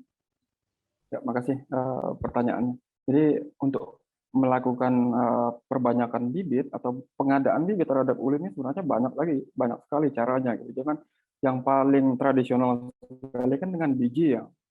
Dan juga berkembang sedikit ternyata bijinya itu bisa dibelah-belah sehingga menghasilkan multiple seedlings. Cara lainnya yang juga cukup populer terhadap ulin adalah dengan stek pucuk. Jadi pucuknya ini bisa di stek ternyata seperti yang banyak lembaga-lembaga lakukan penelitian terhadap perbanyakan melalui organ vegetatif terhadap ulin. Gitu. Tetapi kalau untuk kultur jaringan, tissue culture, tahu saya memang sudah dilakukan, tapi ya ini dampaknya terhadap ketahanan ulinnya sendiri ini juga masih diragukan dari para peneliti itu. Gitu. Ketika ya memang untuk perbanyakan itu kan kualitas terbaik memang dari biji gitu, karena ini steril gitu.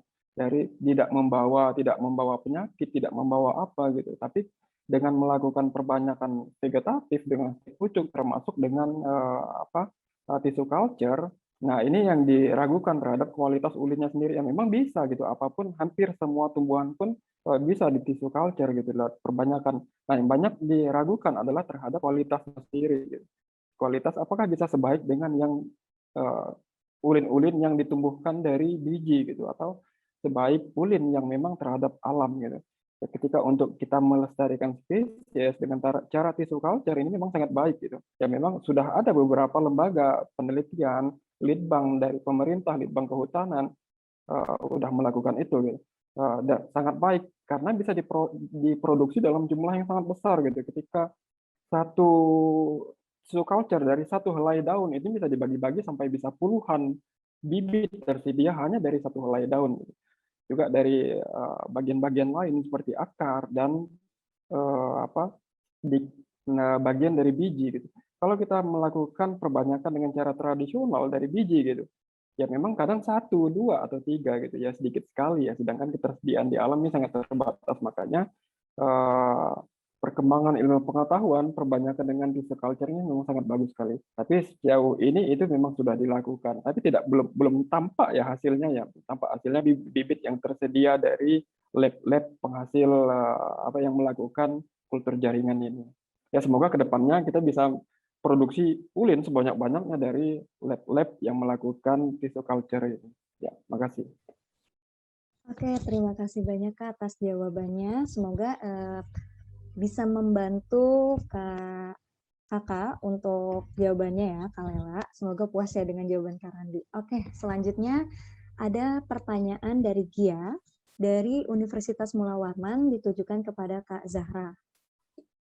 Pertanyaannya adalah, kalau untuk penanaman dari untuk bumi, yaitu khususnya proyek Borneo, apakah penanaman ulin akan berfokus pada daerah kabupaten saja yang terspesifikasi dalam daerah-daerah pedalaman, atau nantinya akan bisa melakukan penanaman di daerah perkotaan juga? Penyebaran informasi ke tempat wisata seperti kebun raya dan lain-lain. Jadi di sini kalau ditarik kesimpulannya, apakah cuma bisa di daerah saja atau juga bisa di perkotaan untuk itu? Terima kasih Kak Zahra. Oke, baik. Ini mungkin akan aku jawab ya. Sebenarnya pengen banget untuk ngelakuin konservasi ex situ di daerah-daerah lain, tapi mungkin perizinannya dan kita juga tidak mendapatkan lahan gitu kalau misalkan tidak di Taman Keanekaragaman Hayati. Jadi sejauh ini kita baru bisa bekerja sama untuk seperti kayak Tahura Lelati atau misalkan hutan-hutan yang terdapat di pedalaman gitu, karena memang mereka sudah ada budget juga, jadi bisa mendukung organisasi-organisasi seperti Untuk Bumi jika ingin melakukan kegiatan konservasi seperti itu. Jadi mungkin doakan saja, mungkin kita bisa mendapatkan lahan juga dan dapat mudah juga untuk mendapatkan izin untuk kita melakukan konservasi ex situ untuk pohon-pohon ulin seperti itu. Semoga menjawab ya pertanyaan dari Mbak Gia tadi ya. Ya, terima kasih Kak Zi atas pemaparan jawabannya. Semoga Kak Gia puas ya dengan jawaban dari Kak Zi. Oke, ini sangat banyak banget ya pertanyaan yang masuk. Aku akan pilih lagi. Oke, pertanyaan ini dari Maulana, dari Institut Teknologi Kalimantan, untuk Kak Randi dan Prof. Tukirin. Pertanyaannya adalah, di sini pohon ulin termasuk pohon langka dan dilindungi. Namun di sisi lain pohon ulin memiliki banyak manfaat.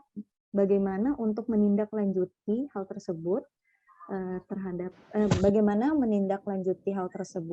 karena pohon ulin ini tidak memiliki perlindungan undang-undang, padahal pohon ini adalah pohon nasional yang dilindungi.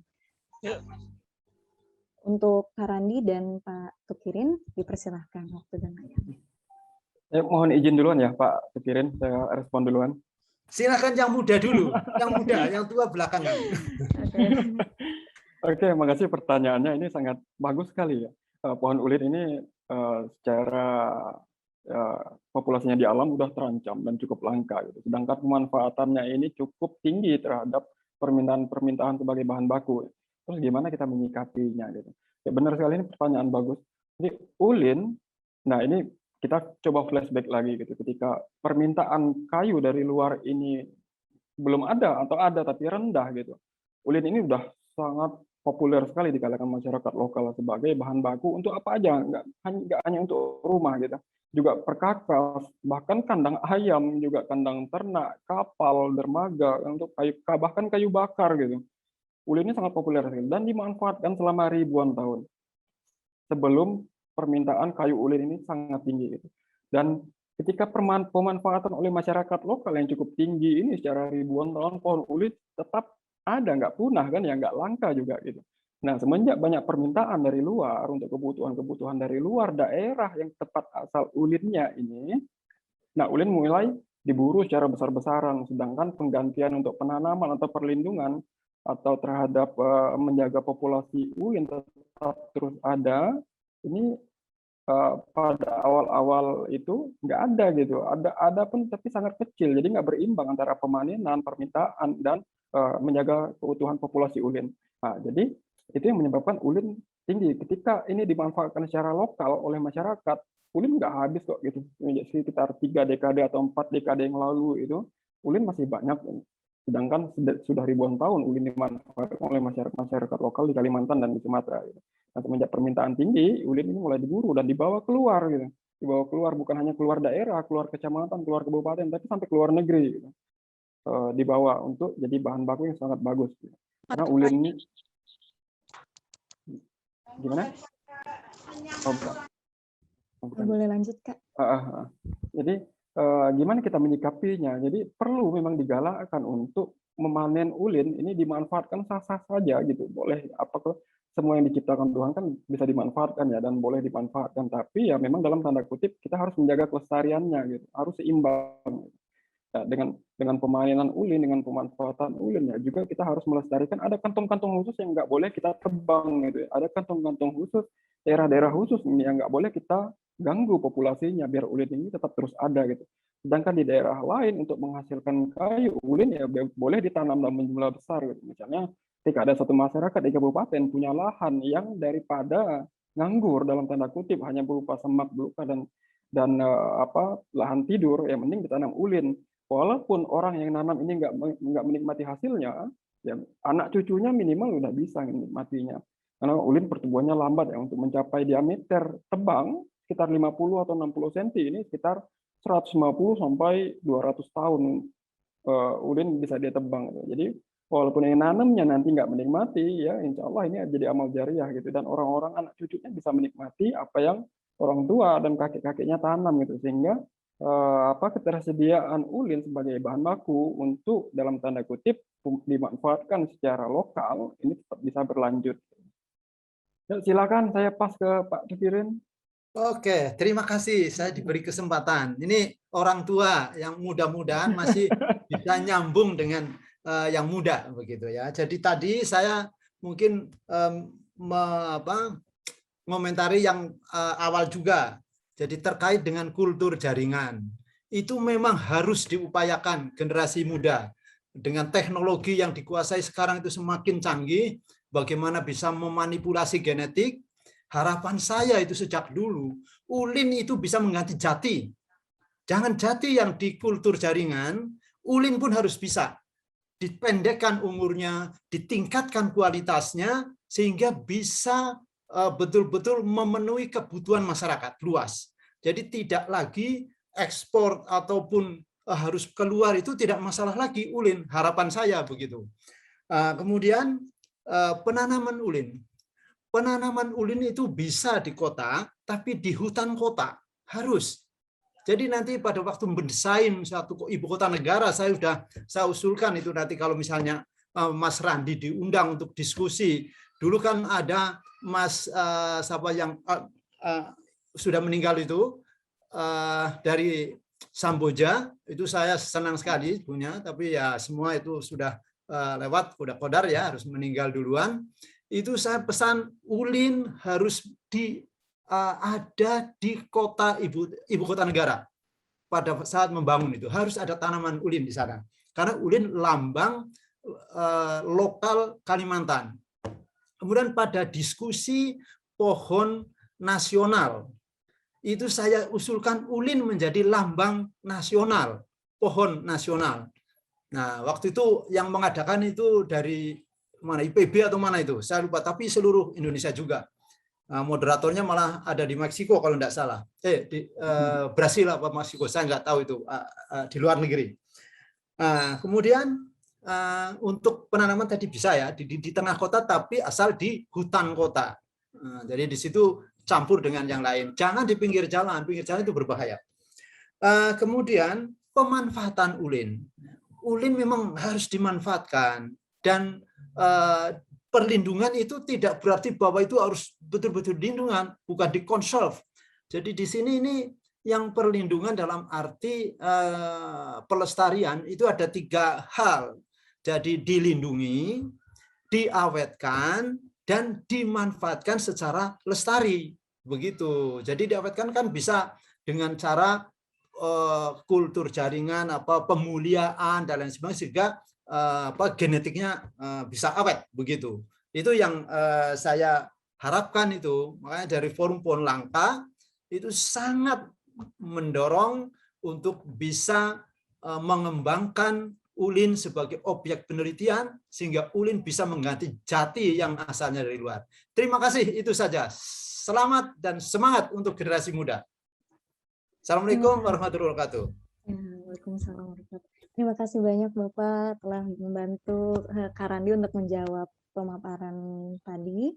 Iya, di sini saya juga mau ada distraction dari kolom chat dari Kak Safriwudin Rashid. Dia bilang jalan-jalan Pasir. Oh, di daerah Pasir, kebetulan di Tahura Petangis itu juga ada tanaman ulin yang kami tanam di lokasi kantor Bupati Pasir yang harapan kedepannya bisa menjadi lokasi penelitian seperti itu. Dan ini juga adalah salah satu nanti yang bakal dilakukan sama anak Earth Devotion. Sebenarnya masih banyak banget pertanyaan yang sangat menarik, cuman karena keterbatasan waktu, pertanyaan kami tutup. Nanti untuk pertanyaan-pertanyaan yang tidak terjawab, nanti akan dijawab di Instagram story-nya untuk Bumi. Oke, para hadirin, mohon maaf dikarenakan keterbatasan waktu, kami harus menutup sesi tanya-jawab bagi teman-teman yang belum terjawab. Mohon maaf sekali, karena banyak banget pertanyaannya dan karena kendala waktu, kami harus menutup sesi tanya-jawab. Nanti untuk teman-teman yang bertanya, tenang aja, pasti bakal dijawab melalui IG Story yang nantinya bakal dibantu jawabannya sama Kak Randi dan Bapak Tulkiring. Oke, teman-teman semuanya, untuk hadirin, kita akan masuk pada sesi berbagi dari tim Earth Devotion Borneo yang akan dibawakan oleh Kak Amanda Dwiwantira selaku Project Manager Earth Devotion Borneo. Dan bagi para hadirin yang ingin bertanya, diperkenankan untuk menanyakan di kolom komentar dan pertanyaan akan dijawab pada sesi tanya jawab. Baiklah, untuk Kak Amanda selaku Project Manager Earth Devotion, waktu dan layar kami persilahkan. Oke, terima kasih Kak Resti atas waktunya. Selamat siang teman-teman semua yang di sini. Selamat siang juga kepada Kak Randi sebagai narasumber kita. Dan hari ini luar biasa sekali, satu kehormatan kegiatan Earth Devotion Borneo untuk Bumi dihadiri oleh Profesor Tukirin. Terima kasih atas waktunya. Dan di sini perkenankan saya sebagai Project Manager di Earth Devotion Borneo untuk menjelaskan kegiatan apa sih yang akan kita lakukan, yang akan kami laksanakan sebagai wujud nyata kami untuk mencintai bumi ini, untuk mencintai alam khususnya di Kalimantan. Oke. Lanjut, Kak.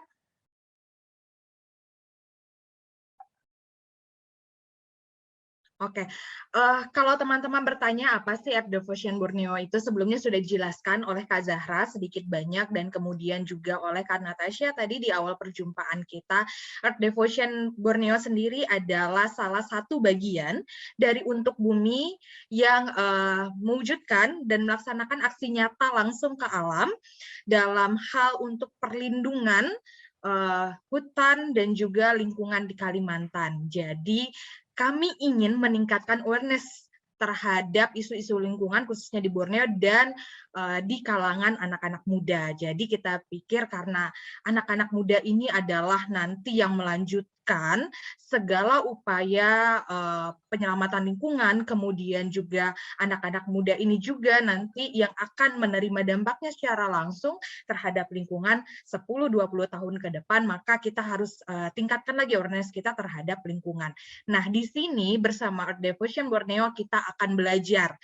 Kita akan berkolaborasi untuk lingkungan. Nah, belajarnya dari mana? Ya seperti yang kita lakukan saat ini, kami mengajak rekan-rekan semua berdiskusi banyak dengan Forum Pohon Langka Indonesia, dengan Kak Randi, dengan Profesor Tukirin, untuk menggali ilmu lebih dalam lagi, apa sih yang bisa kita lakukan, apa saja sih ilmu-ilmunya, atau misalnya mungkin banyak hal yang kita tidak tahu ya, kita tahunya bergerak, tetapi banyak hal-hal di belakang itu yang perlu kita tanamkan, yang perlu kita bekali sebelum kita terjun kepada lingkungan. Nah, kemudian kita juga berkolaborasi di sini dengan pihak-pihak yang juga peduli terhadap lingkungan dan alam di Kalimantan. Beberapanya nanti kita akan jelaskan, seperti tadi juga sudah ada hadir di sini dari pihak Dinas Lingkungan Hidup Kabupaten Pasir, yang juga mewakili dari Tahura Lati. Itu salah satu adalah upaya kolaborasi kami untuk bisa melakukan aksi nyata di Kalimantan. Oke, silahkan Kak, lanjut. Oke, nah jika teman-teman setelah mengikuti kegiatan ini, kok rasanya saya juga mulai terpanggil ya untuk bisa terjun langsung, untuk bisa membuktikan kepedulian saya terhadap lingkungan khususnya di Kalimantan. Kebetulan sekali kami saat ini sedang membuka rekrutmen, kita membuka kesempatan lebih luas lagi, mengajak lebih banyak anak muda lagi untuk bisa bergabung bersama kami menjadi Borneo Warrior. Kita menyebutnya sebagai Borneo Warrior karena kita adalah pejuang-pejuang di bumi Kalimantan untuk lingkungannya.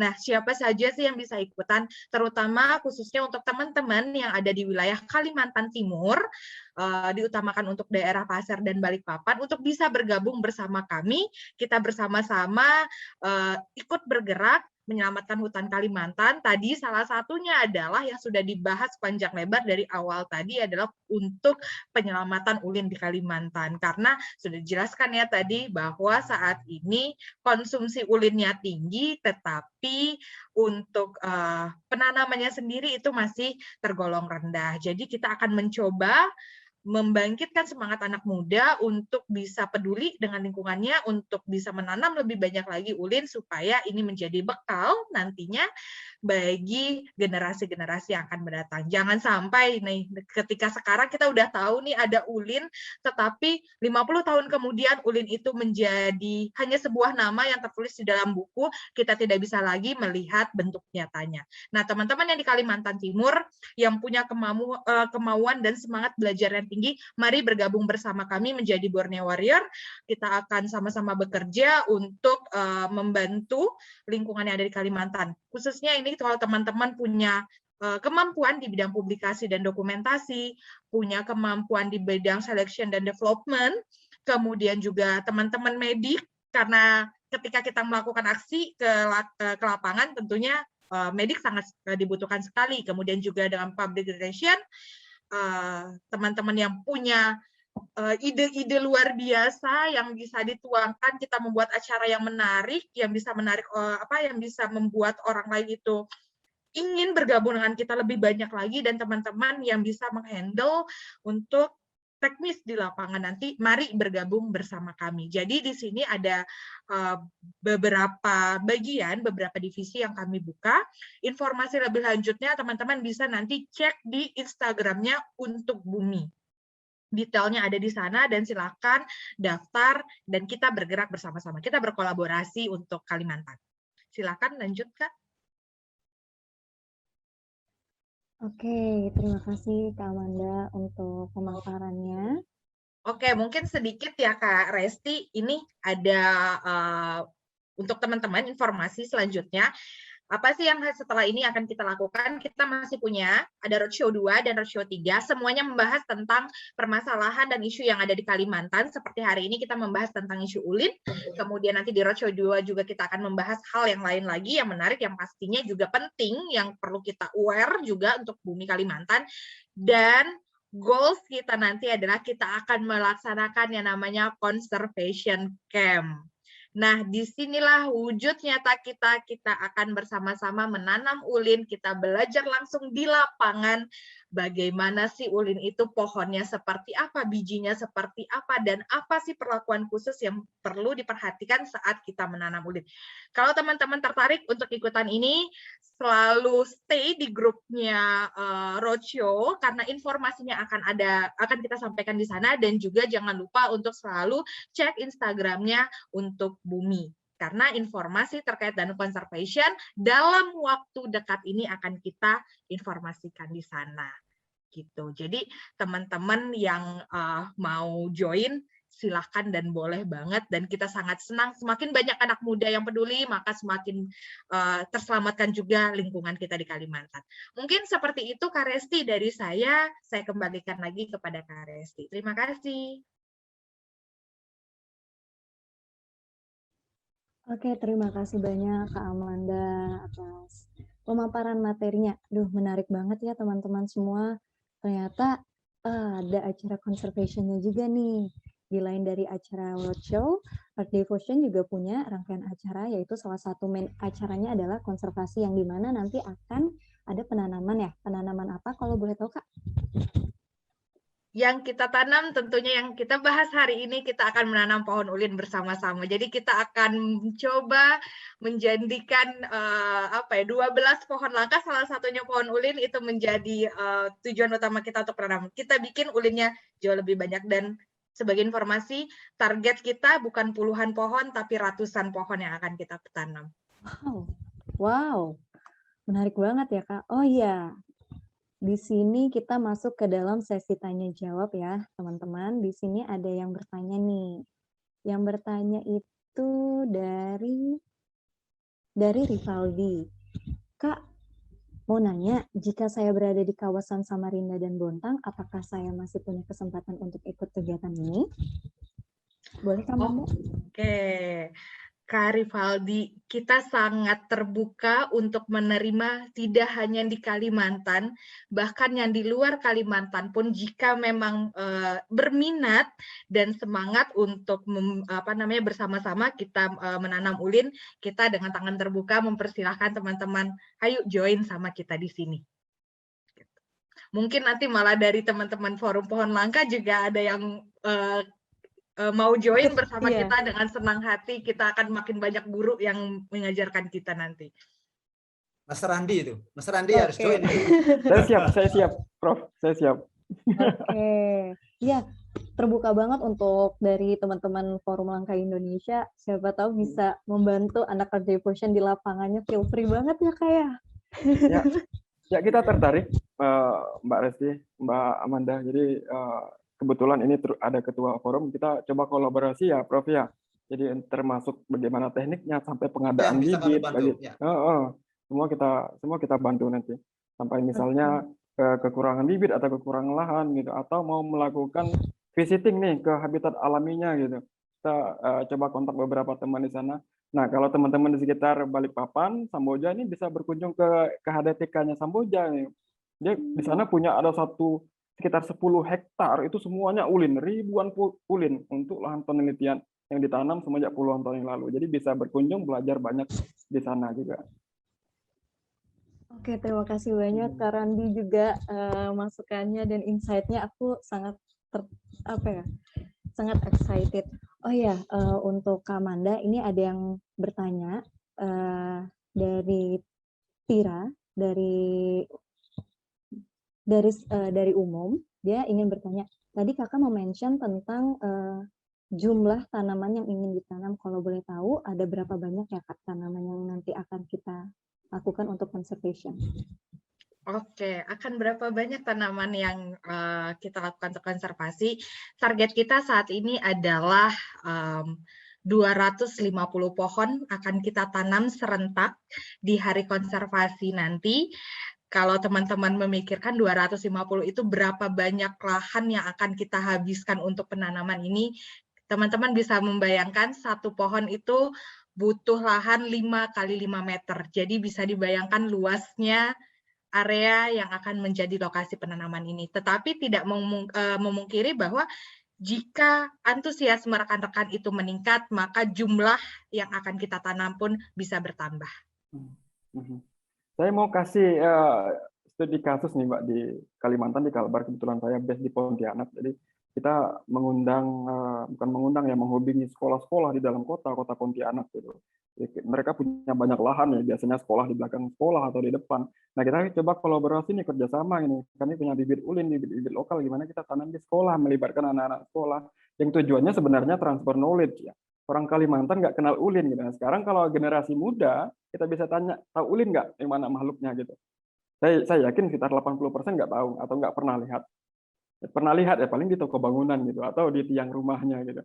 Nah, maksudnya makhluk yang dikatakan ulin ini apa? Nah, inilah tujuan utamanya sebenarnya mempopulerkan pohon-pohon lokal termasuk ulin yang erat kaitannya terhadap sejarah, budaya atau kultur di Kalimantan. Nah, kita coba nih ke banyak sekolah dan akhirnya alhamdulillah ya berhasil walaupun ada beberapa sekolah yang cuma mintanya 2 gitu kan sebagai prototipe hanya contoh gitu kan dan dikasih nama ini pohon ulin. Jadi semua anak sekolah bisa lihat itu pohon ulin dan semuanya bisa kenal gitu. Dan juga banyak sekolah gitu yang minta sampai ratusan gitu. Kita coba kerjasama kita supply gitu ya. Tujuan utamanya ya transfer knowledge terhadap keberadaan pohon lokal yang erat kaitannya dengan sejarah, kultur dan budaya masyarakat setempat. Dan di Kaltim juga bisa mungkin kolaborasikan terhadap sekolah-sekolah yang minimal ada satu misalnya pohon ulin nih di belakang sekolah ketika ada pelajaran biologi yang ini loh anak-anak ini dikatakan pohon ulin, pohon 1000 manfaat, pohon yang nggak terlepas, nggak bisa lepas erat kaitannya dengan masyarakat dan kebudayaan tempat gitu. Saya bisa sedikit memberi masukan ya. Boleh Bapak. Silakan. Kepada Mas Randi, ini harus hati-hati ya. Pohon ulin itu buahnya cukup besar. Betul. Kalau dia pas jatuh kena kepala anak kecil ini bisa berbahaya. Jadi mohon nanti dalam kampanye ke sekolah menanamnya harus yang aman. Jangan dekat tempat bermain. Oleh karena itu tadi saya akan menyarankan di hutan kota, bukan di pinggir jalan. Kalau pinggir jalan untuk tanam pinggir jalan tidak bagus, Udin. Tapi di hutan kota boleh. Karena hutan kota kan dia bukan taman. Dia memang dipelihara hutan di tengah kota. Tapi di taman juga jangan. Karena nanti kita akan dituntut keselamatan terhadap pengunjung. Karena buah ulin itu besar itu. Kalau kena kepala lumayan. Oke, terima kasih itu saja. Betul, Prof. Jadi kita juga wanti-wanti itu sebelumnya. Jadi kita ini letakkan di tempat yang benar-benar aman yang nggak diakses setiap hari gitu. Biasanya di belakang sekolah yang memang di pinggir pagar gitu. Dan juga kalau ulin berbuah kan biasanya perlu waktu 70 tahun ya. Jadi insya Allah anak-anak ini nggak ketemu ketika dia berbuah nanti. Oke, terima kasih banyak juga untuk Kak Randi dan Bapak. Di sini aku mau bacain pertanyaan lagi, ada dari Ahmad Radian, pertanyaan buat Kak Amanda. Kak mau nanya, apakah ada batasan umur untuk mengikuti kegiatan ini, khususnya di Art Devotion? Baik Kak Amanda. Ya, terima kasih Kak Resti, terima kasih Kak Ahmad atas pertanyaannya. Batasan umurnya ya kita menetapkan minimal yang ikut adalah 17 tahun. Kenapa kami menetapkan itu? Karena ini berada di daerah, bisa jadi di luar daerah rekan-rekan semua. Jadi kami membutuhkan benar-benar yang sudah legal secara izinnya gitu untuk berkegiatan ataupun berpergian ke daerah lain gitu. Kalau untuk maksimum tidak ada. Kita akan membuka buat siapapun. Oke, terima kasih banyak Kak Amanda. Mungkin untuk sesi tanya jawab kita bisa akhiri. Terima kasih banyak untuk sharingnya dari Kak Randi dan Pak Tukirin, serta juga Kak Zahra. Di sini kita akan mengakhiri sesi tanya jawab untuk Art Devotion. Mohon maaf dikarenakan keterbatasan waktu, kami harus menutup sesi tanya jawab ini. Bagi teman-teman yang belum terjawab, mohon maaf sekali. Selanjutnya kita akan masuk ke dalam sesi terakhir. Sedikit lagi kita akan sampai di penghujung sesi. Sebelum sesi berakhir, akan ada pemberian e-sertifikat dan juga closing statement dari narasumber kita yang akan diserahkan oleh Kortim dan dari Kortim untuk Bumi. Untuk Kak Josephine Jesselyn Helbert selaku Secretary and Treasurer of Untuk Bumi, waktu dan layar dipersilahkan. Oke, selamat siang Kak Randi dan teman-teman sekalian.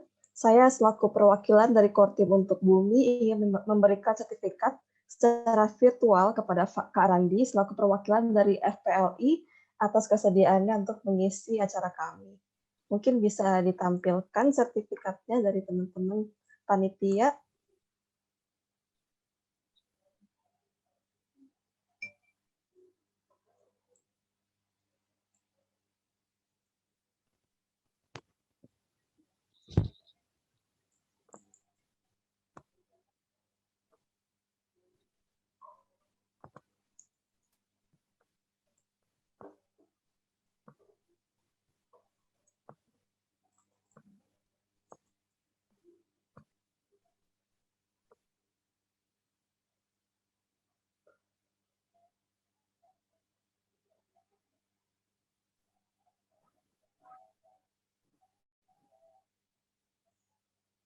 Kita tunggu sebentar lagi. Atau saya mohon izin ya untuk meninggalkan acara terlebih dulu. Ada perlu ya yang menunggu. Terima kasih. Selamat sampai akhir. Oke, terima Prof. kasih banyak Pak Tukirin atas kehadirannya di sini. Sukses selalu. Oke, berikut sertifikatnya dari kami untuk Kak Randi selaku pembicara hari ini. Terima kasih banyak Kak Randi atas waktu dan materinya hari ini. Mungkin akan aku lanjut untuk sekalian penutupan acara hari ini. Jadi kami dari Kortim untuk Bumi ingin mengucapkan terima kasih banyak untuk Forum Pohon Langka Indonesia yang telah berkolaborasi dengan Untuk Bumi yang di acara virtual kita yang pertama kali ini kita gelar. Jadi dan juga terutama untuk Kak Randi dan juga Pak Tukirin tadi yang sudah membawakan materi dan juga berpartisipasi di hari ini. Dan juga kita ingin mengucapkan terima kasih kepada teman-teman dari SREITK, KMITK, teman-teman dari Unmul, dan juga teman-teman dari Kalimantan lainnya yang sudah berpartisipasi dan mendukung jalannya acara hari ini. Semoga ke depannya untuk Bumi bisa terus memberikan inovasi-inovasi yang bermanfaat untuk lingkungan dan juga sosial, dan juga teman-teman di sini juga terus bisa mempertahankan semangatnya untuk sama-sama berdampak baik untuk lingkungan. Sekian dari saya, selamat siang, ini dari kami untuk Bumi. Terima kasih untuk Kak Jesslyn selaku dari Kortim. Selanjutnya untuk narasumber kami persilahkan untuk memberikan closing statement untuk para hadirin yang telah mengikuti webinar hari ini. Untuk narasumber dipersilahkan menyampaikan closing statement kurang lebih 1 hingga 2 menit ke depan. Untuk Kak Randi dipersilahkan untuk menyampaikan closing statement kepada para hadirin webinar. Waktu dan layar kami persilahkan. Ya, terima kasih Mbak Resti. Sebelumnya saya yang sebenarnya terima kasih dan kami dari FPLI terima kasih banyak kepada Earth Devotion dan kepada teman-teman penyelenggara, panitia, moderator hingga Mbak Josephine. Jadi terima kasih banyak setelah diundang untuk berbagi pengalaman, berbagi cerita.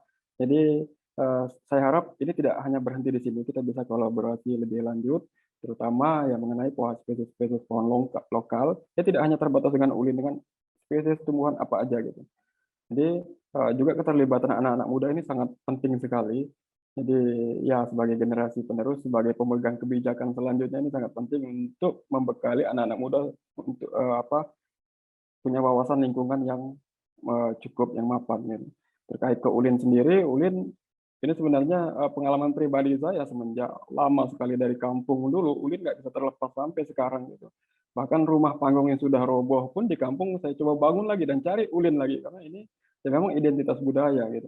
Jadi sangat menarik sekali kegiatan Earth Devotion di Kalimantan, terutama fokus ke ulin, sangat tepat guna sekali, sangat tepat sasaran sekali gitu. Ulin dengan kampanye anak-anak muda melibatkan banyak orang, juga memberi peluang dan kesempatan orang untuk terlibat secara langsung juga. Dan kami dari FPLI, saya mewakili dari FPLI sendiri juga sangat antusias untuk dapat terlibat untuk lebih lanjut dan segala macam. Dan untuk anak-anak muda yang lain ya jangan menunggu atau coba ambil bagian gitu. Ambil bagian untuk menyelamatkan lingkungan spesies lokal karena ini peran krusialnya sangat tinggi sekali gitu. Kita nggak bicara pohon-pohon invasif, introduce yang banyak ditanam di kota gitu. Tabebuya, orang sangat bangga nanam tabebuya, mahoni, padahal itu spesies dari Amerika Latin gitu. Kalau Indonesia gelarnya ya banyak ditulis di skripsi, banyak tulis di tesis, sampai disertasi. Indonesia merupakan negara mega biodiversity. Sekarang actionnya mana gitu? Nggak ada, masih aja nanam mahoni, masih aja nanam tabebuya, nanam pucuk merah gitu. Sampai palem-palem dari Australia, Washington, dari Amerika Utara gitu. Tanam di perkotaan. Nah, Earth Devotion ini sangat baik sekali. Kami dari FPLI sangat apresiasi sekali sudah melakukan upaya konservasi terhadap spesies pohon lokal. Gitu. Walaupun ya pohon ini memang tidak boleh ditanam sembarangan gitu, pohon ulin. Kalau tanam pinggir jalan nanti dia gede malah bahaya bagi pengendara, bagi pejalan kaki gitu. Nah, tapi kalau untuk penempatan yang sangat tepat ini sangat bagus sekali gitu. Ya, sekian dari saya. Pada intinya kami yang mengucapkan terima kasih banyak kepada Earth Devotion dan pada teman-teman panitia dan juga para hadirin dan para penanya. Mohon maaf jika ada saya salah kata, salah ucap. Jika ingin diskusi lebih lanjut, saya tidak keberatan untuk diskusi lebih lanjut melalui media sosial apapun. Oke, terima kasih banyak Kak Randi atas closing statement-nya. Ya baik, terima kasih untuk para narasumber kita, Kak Zahra dan Kak Randi telah menyempatkan waktu untuk memberikan ilmu yang bermanfaat untuk kita semua. Nah, setelah berbincang-bincang dengan kedua narasumber, kita bisa mendapatkan pengetahuan lebih tentang manfaat kayu ulin dan juga bagaimana Masuk dengan pendekatan design thinking terhadap manajemen proyek. Yang dimana kayu ulin memiliki potensi nilai jual dan juga memiliki 1000 manfaat yang banyak untuk lingkungan. Dan hadirnya anak-anak muda yang sudah menjadi agent of change pada organisasi untuk bumi diharapkan dapat membantu mewujudkan dan menyelesaikan isu-isu lingkungan lainnya. Terlebih lagi dalam pelestarian pohon-pohon langka dan terancam punah yang khususnya adalah pada pohon ulin sebagai identitas budaya kita. Semoga hal ini bisa menaikkan minat dan motivasi para generasi muda untuk lebih peduli lagi dengan lingkungan dan juga tertarik untuk menjadi agent of change. Semoga menjadi bekal pengetahuan kita hari ini, kita jadi lebih tahu harus berbuat apa untuk lebih aware dan peduli lagi terhadap lingkungan di kemudian hari nanti. Tidak terasa ya semuanya, para hadirin, tidak terasa waktu telah berlalu begitu cepat, dan kali ini kita telah tiba di penghujung acara. Saya selaku moderator, apabila dalam menjalankan tugas terdapat kesalahan kata dan kurang berkenan di hati para hadirin, saya mohon maaf setulus-tulusnya. Dan selanjutnya akan diumumkan pemenang bagi para peserta penanya terbaik yang akan diumumkan oleh MC acara webinar ini. Untuk hadirin semua, saya Resti Zufra Zuliadi, pamit undur diri. Waktu saya kembalikan kepada MC. Terima kasih, sampai jumpa di lain kesempatan. Baik, terima kasih kepada moderator. Oke, ini saat yang ditunggu-tunggu oleh kita semua, yaitu pengumuman 5 penanya terbaik, dan saya sudah ada listnya. Siapa ya kira-kira? Oke, yang pertama ada Lela Satriani, yang kedua ada Gia, lalu Maulana, Muhammad Rarel Alif Algani, yang kelima ada Inafa, dan yang terakhir ada Rivaldi. Selamat buat pemenang terbaik. Untuk para pemenang, jangan lupa untuk menghubungi admin yang tertera di layar untuk melakukan klaim hadiah kalian. Oke, sesi selanjutnya adalah foto bersama. Diharapkan untuk para peserta untuk menyalakan kamera karena akan melakukan foto bersama. Oke.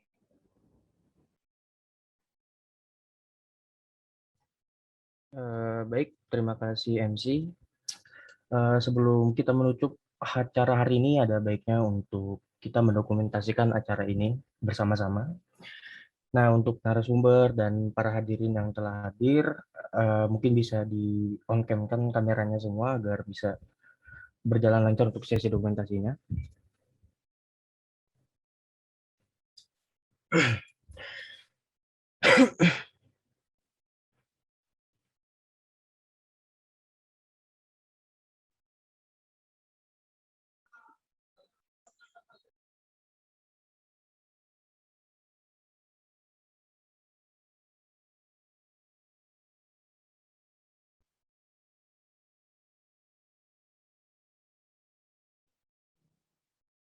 Baik, semua sudah siap.